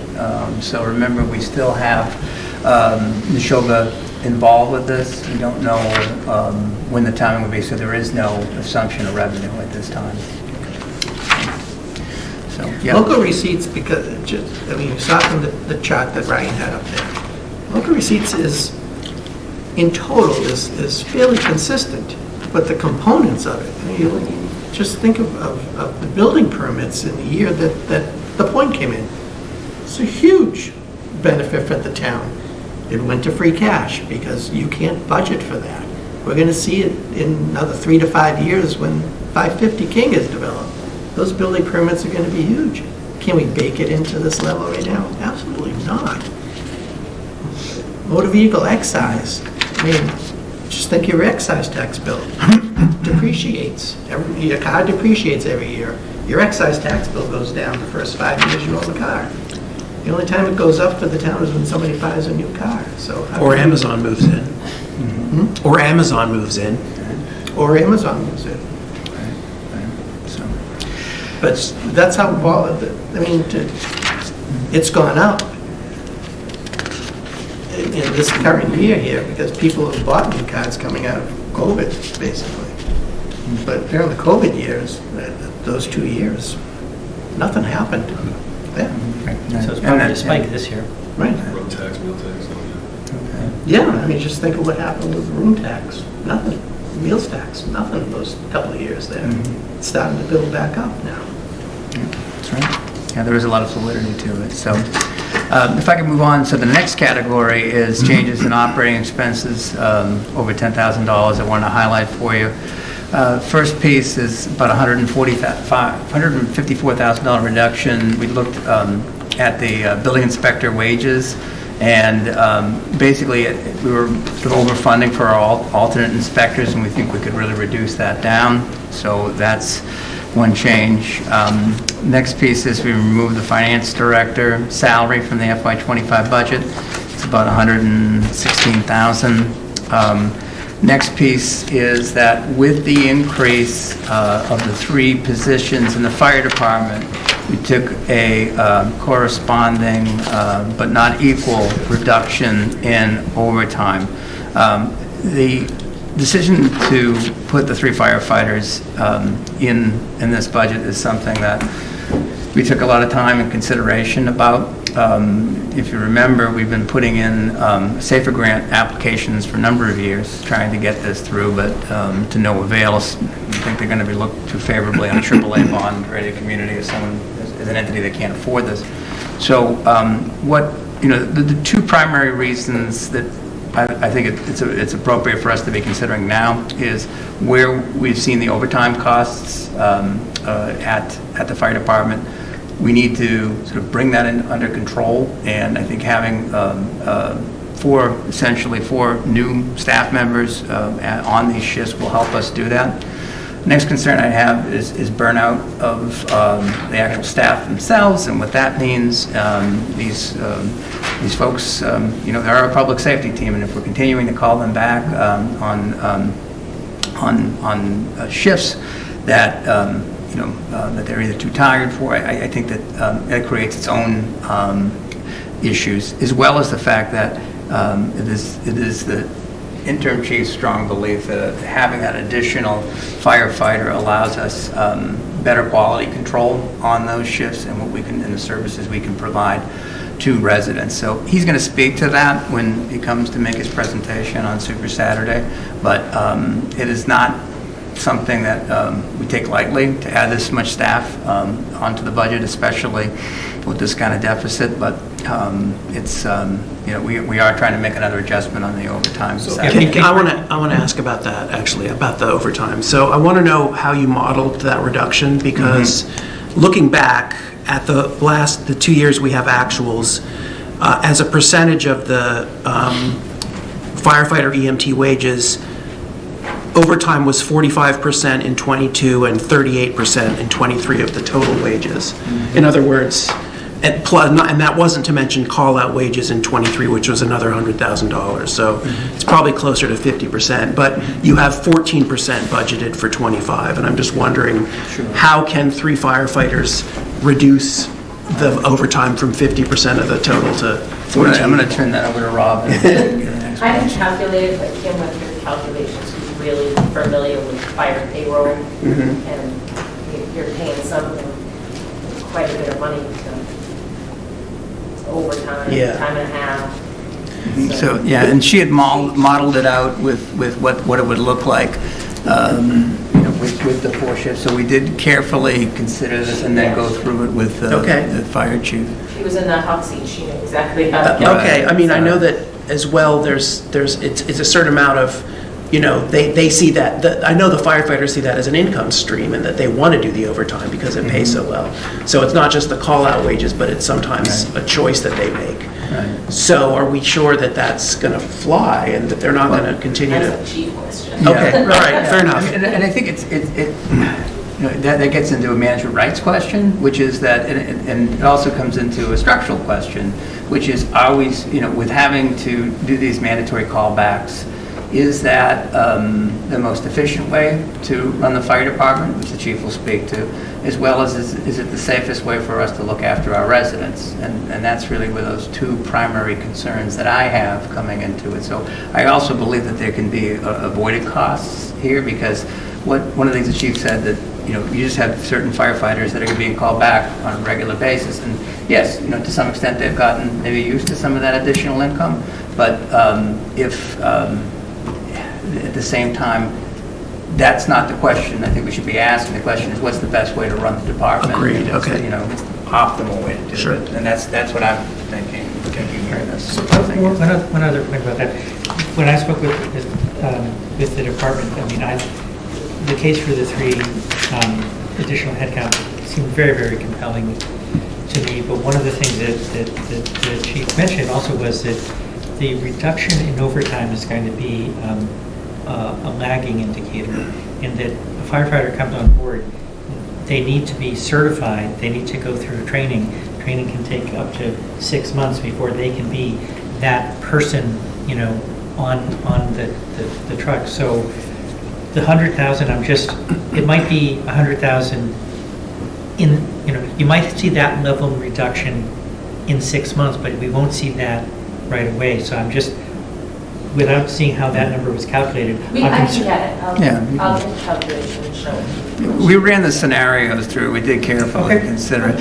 I'd also note, Brian, it depends on who you hire, right? So if you're able to hire an already trained firefighter that you don't need to send to the academy, that is a different cost profile. So there are variables with this in terms of who we hire and what type of experience, but it doesn't necessarily mean that we don't have someone who doesn't have that baseline experience or is, potentially paramedic. There's all different mixes as to how we can come in. But the flip side being the difficulty we've had hiring paramedics, it might be a long time until we get someone in the door. Maybe, and there may also be a situation where we have to pay for some of that education. Yeah. So absolutely, these are all, there's a lot of variability with all of this. So, So I'm actually fine with this. I mean, we're basically saying we're hiring 3 firefighters at 180 grand to save 100 grand in overtime. So you're hiring 3 firefighters for 80 grand. It's kind We're of, actually saving a lot, page 120. 250 with benefits, but You're actually saving, if you look at the FY '23 actual for overtime, it's $400,000. yep. Yeah, He's reducing it down to $205,000. so they're basically paying for themselves. yeah, So it makes all kinds of sense. I was just not sure that we'd get the 100,000 back. Yeah, yeah. and No, I mean, numbers lie all the time, so, I mean, it's an important indicator, but the safety piece is more compelling in burnout, and So- that road's more compelling to me than. And the call-ins, like, Yes. those are really expensive as well. mandatory. So I might be jumping ahead a little bit on this, but when you look at the police, we're hiring 2 new police officers and we're only saving $15,000 in overtime. So this is a much better investment. Right, I mean, Budgetarily, absolutely. right. So moving along, another change is... But the police carry guns. So just to keep moving along here, $50,000 recommendation to reduce the Finance Committee Reserve Fund from $295,000 to $245,000. I believe this year, for example, we've only come to you once for, at your last meeting, to ask for additional funding for the consultant for the MBTA communities. So 245,000 should hopefully suffice. $41,000 reduction in unemployment, level funding the line item based upon our actual spending trends on unemployment. Cemetery wages, this was a proposal that, in talking with the cemetery director, there's essentially 3 full-time positions at the cemetery. One of those individuals is retired, and so what this budget then, or revisions to the budget, is requesting is that that position, third position, essentially be a seasonal position, hired just to help during the summer and fall months and clean up, and we can make a reduction there. Mentioned earlier PRC wages, so keep half of the PRCE administrative position benefits in the PRCE budget and don't take it over to the operating budget. $27,000 reduction in long and short-term disability. We've changed the policy on that now, that the town was paying a portion of that in the past, and now that's going to be paid entirely by the employees who choose to participate in those programs. $27,000 in Medicare. Looked at the actual spending trends and thought we could tweak that down. Personnel Reserve Fund. We did this, this was actually a Steve recommendation of ways we can think about countering the cost associated with bringing on a part-time employee. And this is a line item in the HR budget, and so we kind of thought of this as a way to control that cost and allow for the new position to come in. We have a $20,000 reduction water on the common. If you remember, we approved of new wells being installed at Town Common. We're hoping our DPW director will be able to get that contract going and have something going for the spring. So, then therefore foregoing the need to spend on potable water next fiscal year. Excuse me, as a bit of an aside on that, did the well get put in at Russell Street? Because that's what started this whole conversation on. I'm not sure what the wells. Russell Street well status is. I thought the well that was approved was for Russell Street, not the Common. And because there's a water in the field that's next to the gym at Russell Street. We can get back to you on that, That's Fred, what but I it was think sold to. I think it was both, though. I think. Yeah, we were trying to get it on all the places that Okay, I receive just water. didn't know whether, we had shifted up to the Common rather than doing the field. Oh, yeah, either or. I hope it's both, yeah. Yeah, well, that's, Yeah. okay. Yeah, that's a good question. Because that field gets used a lot. It needs some water. Okay. Next piece was we reduced our facility service repair line item by $20,000. I think we tweaked that up last year, but next year, specifically, we're thinking 36 King Street's going to hopefully be in construction for most of the year, and thus specific facility repair expenses, we can avoid some of those costs. There's $17,500 reduction based upon, we talked a little bit about the conservation individual coming on a full-time basis, and then the current director of that department retiring in February of next year, and so we think we can have a little bit of reduction there. $15,000 police overtime reduction, as the proposed hiring of 2 new officers. To Mark's point, not as maybe good a deal as fire, but nonetheless, we needed to make an adjustment on that to reflect, again, 2 new full-time positions being in the police department. We had another tweak there, $12,205, just an update that the chief made based upon recent hires and promotions. And the last piece was $10,000 reduction to pre-employment medical. We're still doing our pre-employment medical for new employees, but this reduction reflects actual spending trends. I think the initial number had gone up, and we thought we could keep it where we're at. So then in terms of our final category, these are new expenses.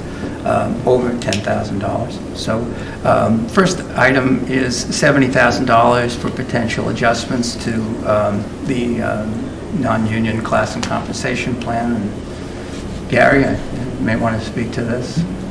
Yeah, so this was the idea when we looked at the compensation, kind of phase 2 of our, we built the grid last year, 24 grades. Now what we're trying to do is, we've pretty much, when you classify a position, a job, you get to a point where a police chief is never going to change. They would stay the same grade forever. Well, the market is going this way, but no matter how many times we grade it, the job stays the same. And technology changes a little bit, but the job, it's very hard to keep up with this. So what we've had to do to adjust is we wanted to adjust the actual compensation grid itself, which for instance, if being a grade 24 is as a field of 950 to 1,000 when you score a position, now you pull that number down to 925. You can pull right, in other words. So we have positions in the system. We'll use the town administrators as a good example. The town administrator position can be a grade 24. Right now it's graded at a 22. Paying it at a 24, it should be graded at a 24. Police chief, the fire chief as well, being paid at a 22. Why are we grading them at a 22? We can keep reclassifying the positions as many times as we want. It's not going to change anything. The classification plan is right. It's a great system that the town has. What's falling behind is the compensation plan. So what we were trying to do is all these hard to fill positions we wanted to do initially this year, which would be your management team positions. And we were going to look back to grade 15 and kind of compress the grid. What that would do, that would slide people a little bit. People that were like high 16s might creep over to 17. It wouldn't change salaries very minimally, but it would a full cost of $70,000. We met as a team today, town administrator, myself, Steve, Michelle, who else was in the room? But, and I think we've decided that we're about due for a compensation study. I thought it was every 5 years, that's how the feds do it. It's our plan in Littleton per our policy and our handbook is every 3 years. But our last study was done just about when COVID was hitting, so we might as well take this money. I would suggest that we use it towards that compensation study as a whole, as opposed to doing what I had just discussed. And now we can look at the entire system, grades 1 to 24 as a whole, and see. So that was kind of, which might not cost us the 70. We're not going to have to ask for a new classification plan, it's a compensation plan. But that's kind of the thought process behind it. I think we can still, the stuff we can do immediately as a select board, we can still do the fire chief, police chief, town administrator, because those are contracts they're not affecting anything. They're already getting paid what they're getting paid. Well, now we just put them in the right position. It doesn't really affect anything else, but the rest of it will. And when we ran the study, it was going to be to the tune of $70,000, but it was only going to affect grades 15, high 15 to 24. So now we're going to use that to just do the comp study and see if we can, where we end up. We'll have some background and get something. That's a lot. I mean, I can talk about it a lot more in detail, but this is something that part of my, one of my goals on the select board was the compensation plan last year, rewards program, and actually utilizing this compensation grid appropriately, which is, we have a lot of gaps in it. We have people that aren't certain grades. There's like a half dozen grades that don't have anybody in it. Well, there's a reason for that, because we wanted to be able to move this and spread people out as appropriate. So I think we're going to get there, but I think the money this year would be better served to do an entire compensation study, have a contractor come in, evaluate all the positions and see for themselves where they end up across the grid, which would help us identify that. So that's about us. Yeah, that's good. Yeah. Thank you. That's good. That's good. It's like watching paint dry, but it's... Okay. A few other items. We added 17,000 onto accounting services that we needed to add in for Munis software training. Munis is our business software, and basically all of our staff use it on a regular basis. So that's something we need to be able to account for. Another 15,000 to reflect the updated contract for town administrator. And last piece here is about $15,000 for a facilities director to increase the budgeted salary and stipend. Just to give you guys an update on where we are with that, we had just went out, had reclassified the facilities director position. We went out the first time and weren't getting the level of quality of candidates that we were hoping. We went out again this past November timeframe, and I've got a much more promising group of candidates. We interviewed 3 people and made offers to 2 of them, and both parties did not ultimately accept that. It wasn't a salary issue, I think in particular with the second person, but just kind of pulled out. So we are right now going to be reevaluating that, especially in light of the 9 seat cuts and what that means. We had some really, really good candidates, and I'm disappointed by this, but this is something that we put this number in with the thought that we already had a verbal commitment that the person would accept the offer, and it turns out that they changed their mind. So, and then that's happening, and we are getting toward the later stages of interviewing, I think, 3 people for Board of Health director. So Board of Health, we're trying to set those up for the next couple of weeks in terms of those interviews. So we did 3 interviews for that person. But until we get someone to sign in and actually move forward with some of this stuff, so until the commitment's made, we won't have anything. So, any event, just to sort of, as we get into the latter stages of this, just to remind everybody, with the deficit we have in FY25, we also have to look forward and look over the next 3 fiscal years. At this point, when we look at what that, when we run our model, we have deficits that continue through the next 3 fiscal years. So the decisions that we make in this budget will directly reflect what we do in those upcoming years. So, it's important to point that out to you, and what you'll see in your budget, but it's something that we're very aware of and concerned about in terms of how we approach things and the sustainability of this budget moving forward. So, I would ask, one thing I think that would help these 2 boards is if I'd like to know in 2020, when we were predicting 21, 22, 23, what it looked like and how close we were. Just kind of were we predicting deficits across the board there? Because I know we're very conservative. I don't recall seeing 3 deficit years like that since I've been involved, but maybe you guys, it's fairly common to have. Not, okay. So it's alarming, but not earth-shattering. I think I'm more concerned than I was in previous years, just because of the way that we're Peeling it back balancing this year, this. right?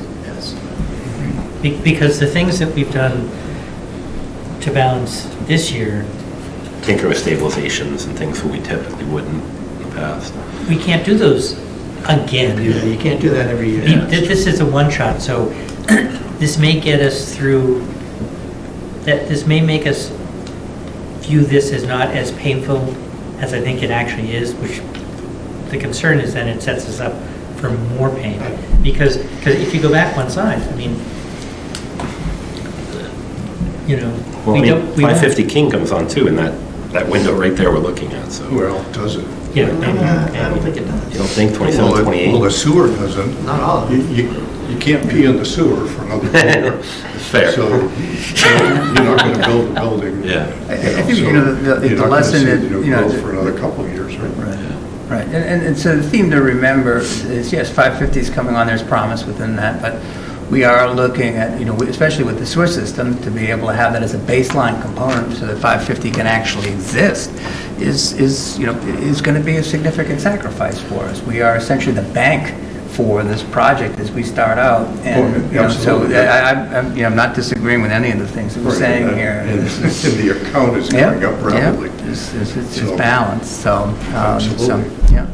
So, I just wonder how we would tackle those. How would we have handled this year if we hadn't had the you know, ARPA money and the reduced contributions and the revenues based on actual receipts? You know, how would we, you know, imagine we were here saying, oh my God, we still need to find 3 million. So that was actually one of my questions, is how did we come up with a 3.84 next year? What are those assumptions based on? Because we don't have, you know, if we reduce the OPEB by 600 grand and we're not paying the 825 for the sewer, that's, you know, 1.5 of our deficit this year. Right. So that makes next year's deficit that much bigger. Yes. Right, so Exactly, exactly. And we didn't actually hire that many people this year that's affecting the budget, right? So that's our That's the concern. That's So- it in a nutshell. Right, yeah, so one of the questions, I mean, I don't know what the 3-year operational plan is for, you know, we know that they want to hire 3 firefighters and 2 police officers this year. Who wants to hire what next year, right? We don't have that information, right, to say that, you know, if we didn't hire, you know, the firefighters this year, are we looking at next year or the year, you know, what are we going up against the following years? Like we do with the capital plan. again. Yes, precisely. In Groton's going for an operational override this year. I've watched a couple of budgets on TV for the surrounding towns, and this is, I will say this is painful, but there's some that are in much more, Oh, absolutely. they're feeling the cuts pain. I mean, they're like, we're hacking jobs, and that's Our historical unfunded things. conservatism. So this is definitely statewide, and if we're considered, you know, a fairly affluent community as far as this in Middlesex County, and I can't imagine some of the other communities that are, you know, what they're dealing with, so. But once again, we got to kind of focus in on Littleton, but I think it's going to get tighter and tighter. We've been talking about it for a while. I think this is an amazing job that you guys did to get to this point. It's such a fragile balance right now with the state. You know, I don't, just to hear the numbers that are coming out of the state, we're going to hear this at the MMA. Yes. I'm probably going to be a little bit disheartening. I'm going to go into Boston next week, but. And I just think that sorry. No, I think, I'm going to tell you, I keep saying 550 King, it's not only life raft, if you will, there's a lot going on down in the common once the sewer comes in. I mean, Northern Bank and Trust and that whole facility, and let alone, you know, some of the other businesses going to be able to expand now. I know we have a sewer symposium this week to talk about how we're going to get some expansion potentially for the sewer, which we're going to have to do, but I think there's a lot of good news on the horizon. I think the things that you're talking about there miss those 3 years or come in at the You're very probably right. end of that. You're probably right. Yeah, That's the danger of And this. the first $50 or $60 million of Lepoliville No, I know. isn't new growth. Right. Right, and so I mean, people are, it isn't, so. You got to get to that 50 or 60 million dollar. Well, the best thing that can happen is those two buildings get people in them. Right. The two buildings that are sitting there. No, absolutely, but you got to get to that point before you get any new. That helps you get to the baseline. Yeah, Those two buildings get built, absolutely, yeah. absolutely. Huge. No, whatever goes in there. I'm just Talk about some of them, sorry. Go ahead. Okay, I'm just concerned that, coming off last time, we basically told the town, this is gonna be awful. And then, if we find the 3 million in the seed cushions, essentially, and then we present a budget that doesn't really have any cuts, but we say, oh, but next year it's gonna be bad. If I was in the audience, I'd say, I don't believe you. Yeah. You know, so I would rather spread the pain out a little bit more now and have some of these seat cushions left for the next couple of years. I think that would, I think it makes it's not that the whole goal is to make us seem credible, but we do want to seem credible. I think we've seemed very credible because we What are you overriding? said. What? We're not overriding anything. Yeah, that's your I mean, alternative. that's really how you can sit there and say, okay, we've got some issues when we start overriding I mean, a fire engine. Nice towns all over the place doing that. We used to. When was the last time we borrowed a piece of capital? But towns do it all over. We can make it part of our fiscal policy to, if you want something, then we're going to pay for it. I mean, Well, this is a place, Steve, one of the few places I think where you and I disagree, and that I actually think capital exclusions, put it to the town. You want the thing, vote for it, and then it's pretty clear. So I know it'd be great if we didn't have to, but I bet we end up going there.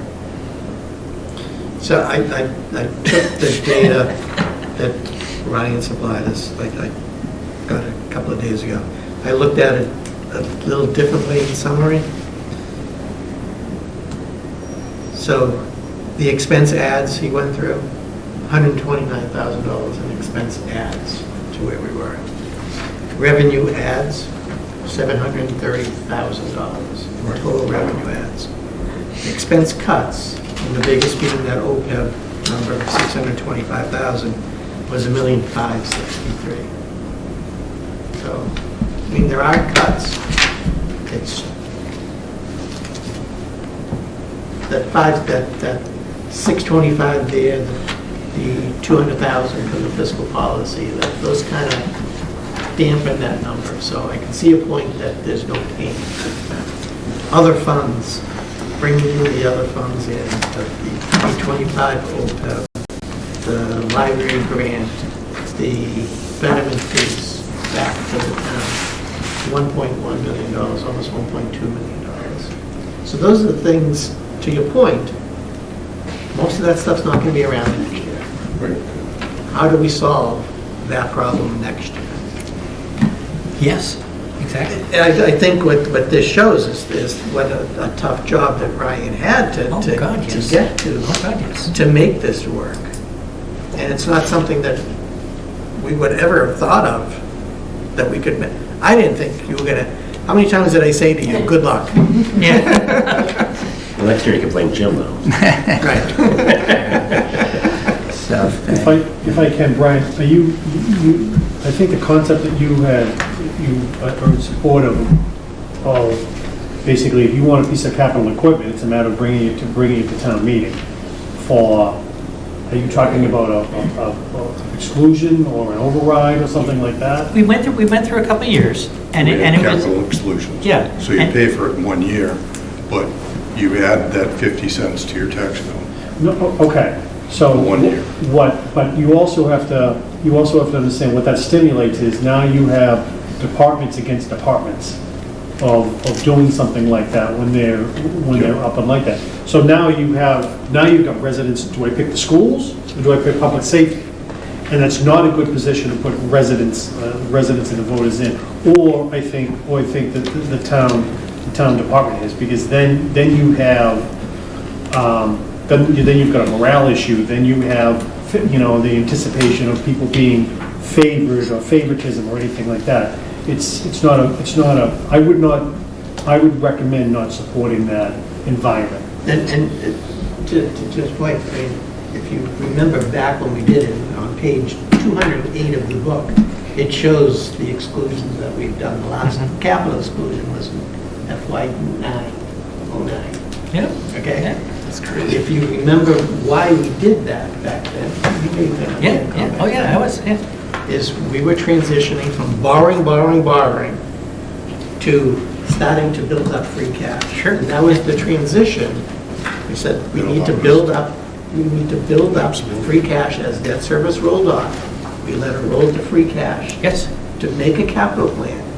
And in the 3 years from 4 years, 5 years, from '04 was the first one, that tune of $800,000, we had capital exclusions for those 5 years to allow us to get this capital plan, which we've been using since FY '10. So Right.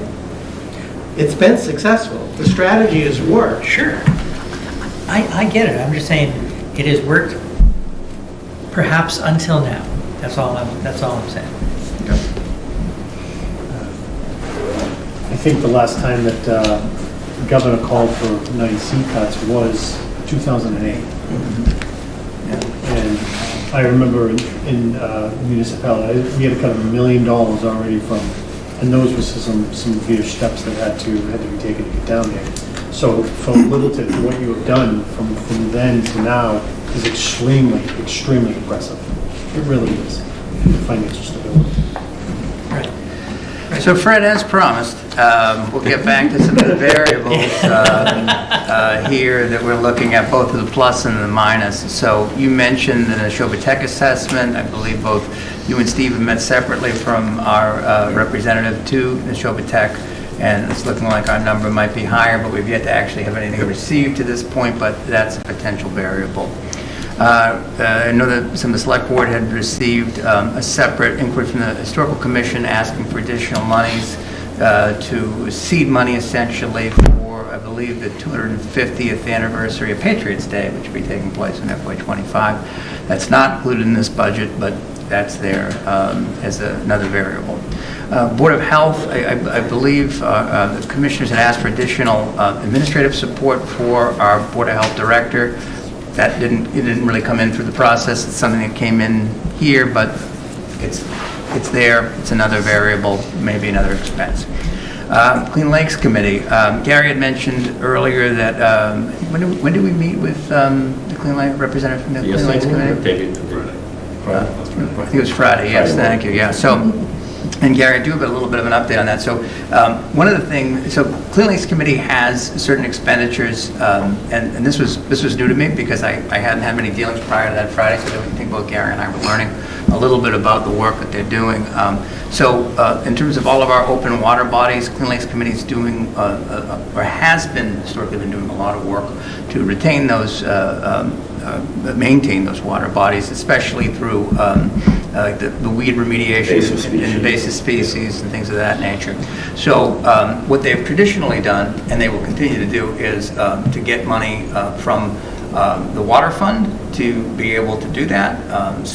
And we're talking about continuing to do that, but there's an additional set of projects, especially in the invasive species work that they want to do, that is sort of over and above that. And so the reason we had this meeting was because LELWD was saying, well, it's fine that you have essentially $70,000, $80,000 worth of regular expenses, but you're asking for, they developed a 5-year plan that they presented to LELWD. It's closer to like maybe around $200,000 a year. So clearly being able to fund that has its own set of challenges. So one of the things that we looked at, and I had committed to get back to this meeting, the participants in this meeting, was to see whether or not CPC funding could be utilized to for some of that remediation. It looks like that is an eligible cost.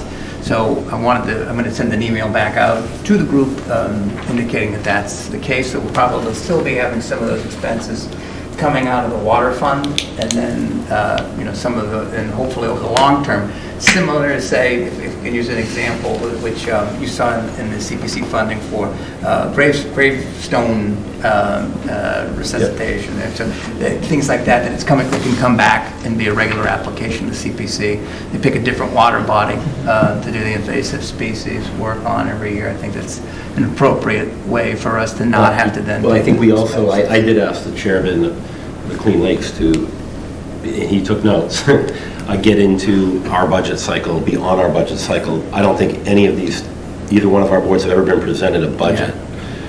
In reason being is because it's fully been funded under water. Right. So now where they're going to start creeping into requests for us, we're going to have to get them, and I told them we start in August, and you're going to have to get in front of the board and give your requests and be part of this system that we have. So. But the hope is, at least for this fiscal year, we won't see any impact this year. Yeah, it looks like water is going to be able coming to. up. So it was a good conversation to have. It was certainly educational for me. I hope it was for you. Yeah, they meet, the water commissioners meet later in the month, and they're going to be discussing this and how, if they're going to be able to carry it this year, try to do what they can. They're in a little bit better financial position than we are right now, but there are a lot of things that were asks in there, like Ryan had mentioned, that don't quite line up with water department budget type things, putting a dock in, things like that, which... No water quality. Yeah, you're really kind of tweaking, you could probably dig and find it, but, so, just some things like that. So they're going to be becoming part of our budget cycle, so we're thinking liaisons for you guys might have to have another. And getting back to the earlier point, Jerry, you made about Parks and Recreation. So we're talking about some Long Lake and some water quality issues there, and that's a public swimming area. That's potentially another funding source, too, as part of the Parks and Recreation. The funding source that you're talking about from the water department is from cell phone tower. Yes, revenue, so, right. And it's not necessarily a dollar match, but we've changed some of the rules, but there is revenue going into the water department that becomes the de facto funding source for these improvements. You're right. So thank you for that reminder. So moving along, we talked about the OPEB valuation. We're hoping in a couple weeks we're going to be seeing that update and determine whether or not we can make any further adjustments to that in terms of that contribution, which we talked a little bit about earlier. Insurance, this is health insurance and property or liability insurance.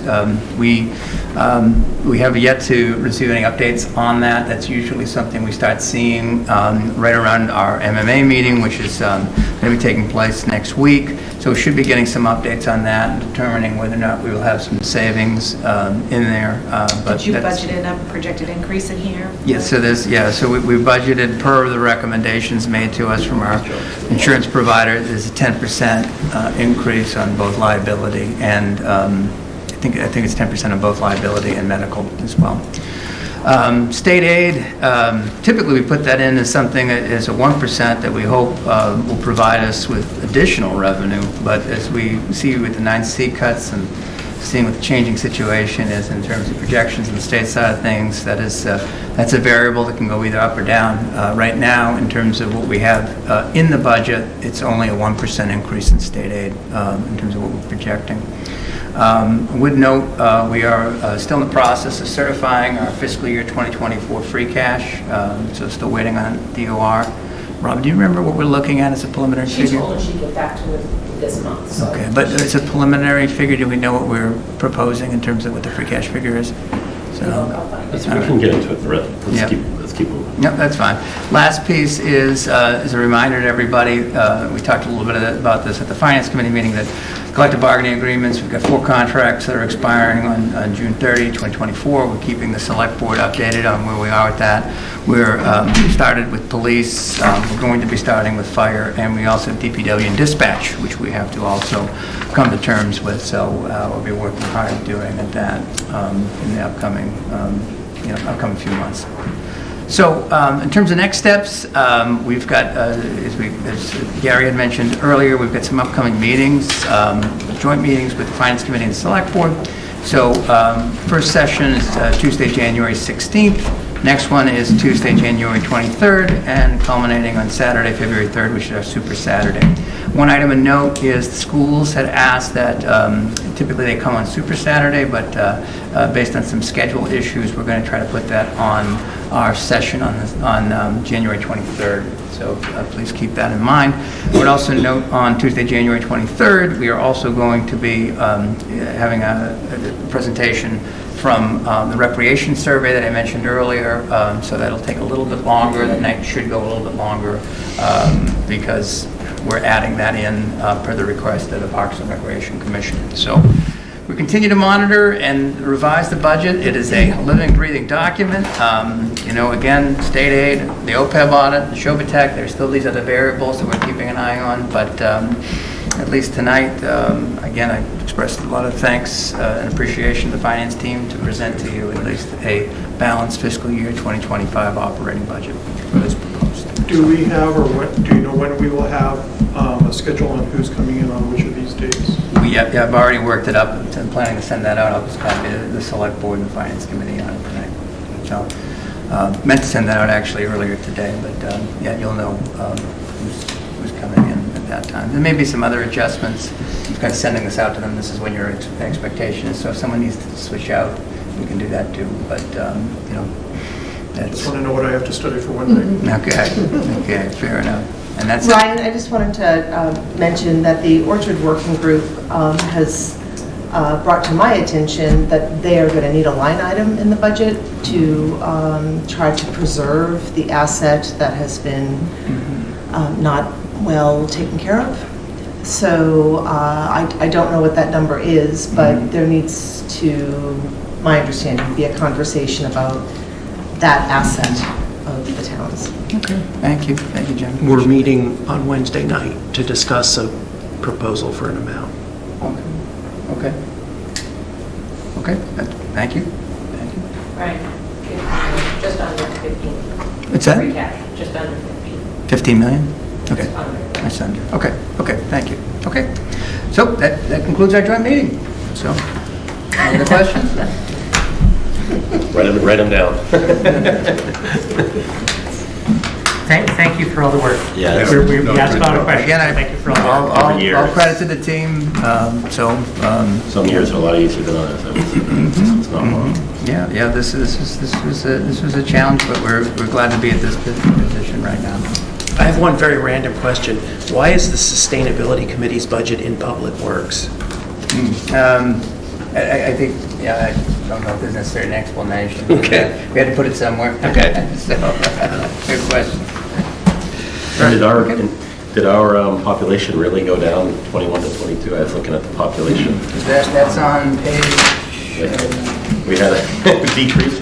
I've never heard of that in Littleton, so that's kind of interesting. What did it do? Steve, where do we pull that? Population. AG. It went down Yeah. from last year?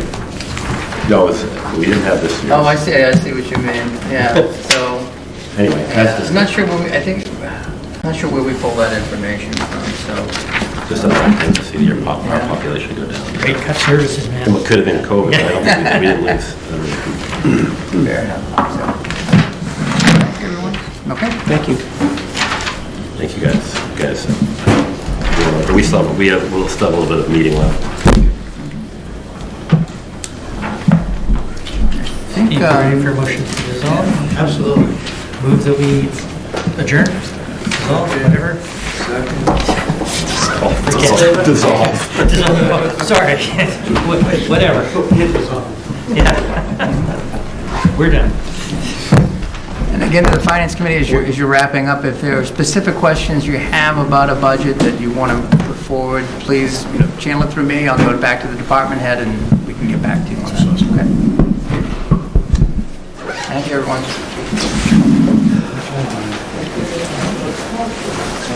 Good week, guys. All right. All right, let's get back on track. We have public input. Yep.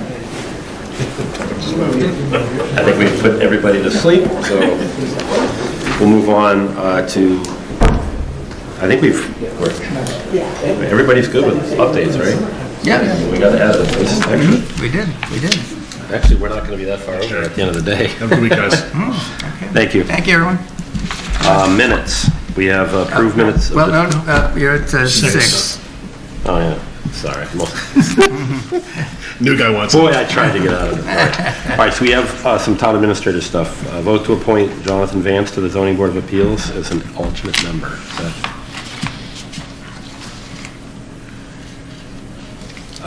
Anyone from that individual? Or? I saw the, I'm in support. looks fine. Yeah, it's, we're just glad to have people actually responding back, and we give that update at the beginning, so to have anybody who's willing to participate, it's great. It's great. Move the select board vote to appoint Jonathan M. Vance as a member of the zoning board of appeals, alternate member for a term expiring June 30th, 2026. Second. Moved by Mark, seconded by Chuck. All those in favor? Aye. All right, thank you. Jonathan just wants to go see the town clerk. Get sworn in.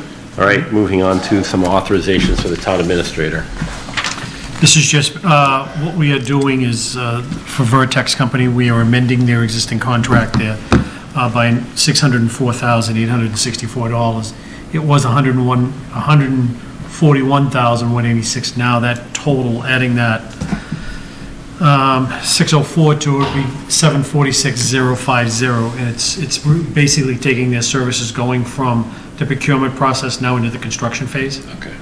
And through for the Littleton Senior Center. We learned this at the library, so this is, I'm good with. So just before I read the motion, is it to amend the contract by that amount? Yes. Or to that amount? By.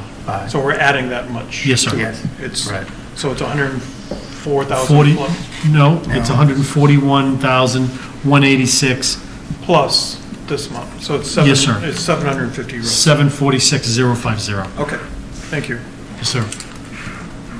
Anyone else have questions before I read this?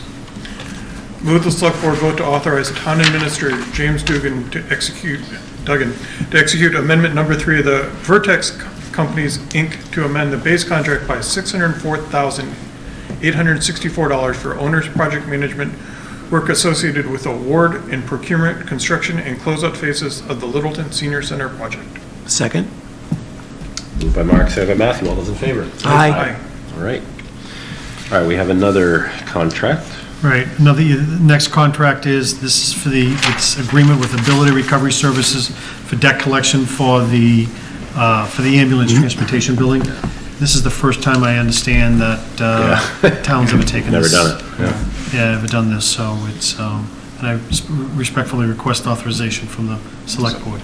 Could you just, I tried to read this in the packet and I couldn't actually figure out what we were agreeing to, because what I saw in the packet was basically what we advertised, not what we got back. It was Sure, really sure. confusing. Okay, yeah, so it tried to, and you wrote, when we put in the packet, the real focus is on the control sheet. So we issued an invitation for bids for the provision of debt collection services for ambulance transport billing, so basically on behalf of the fire department.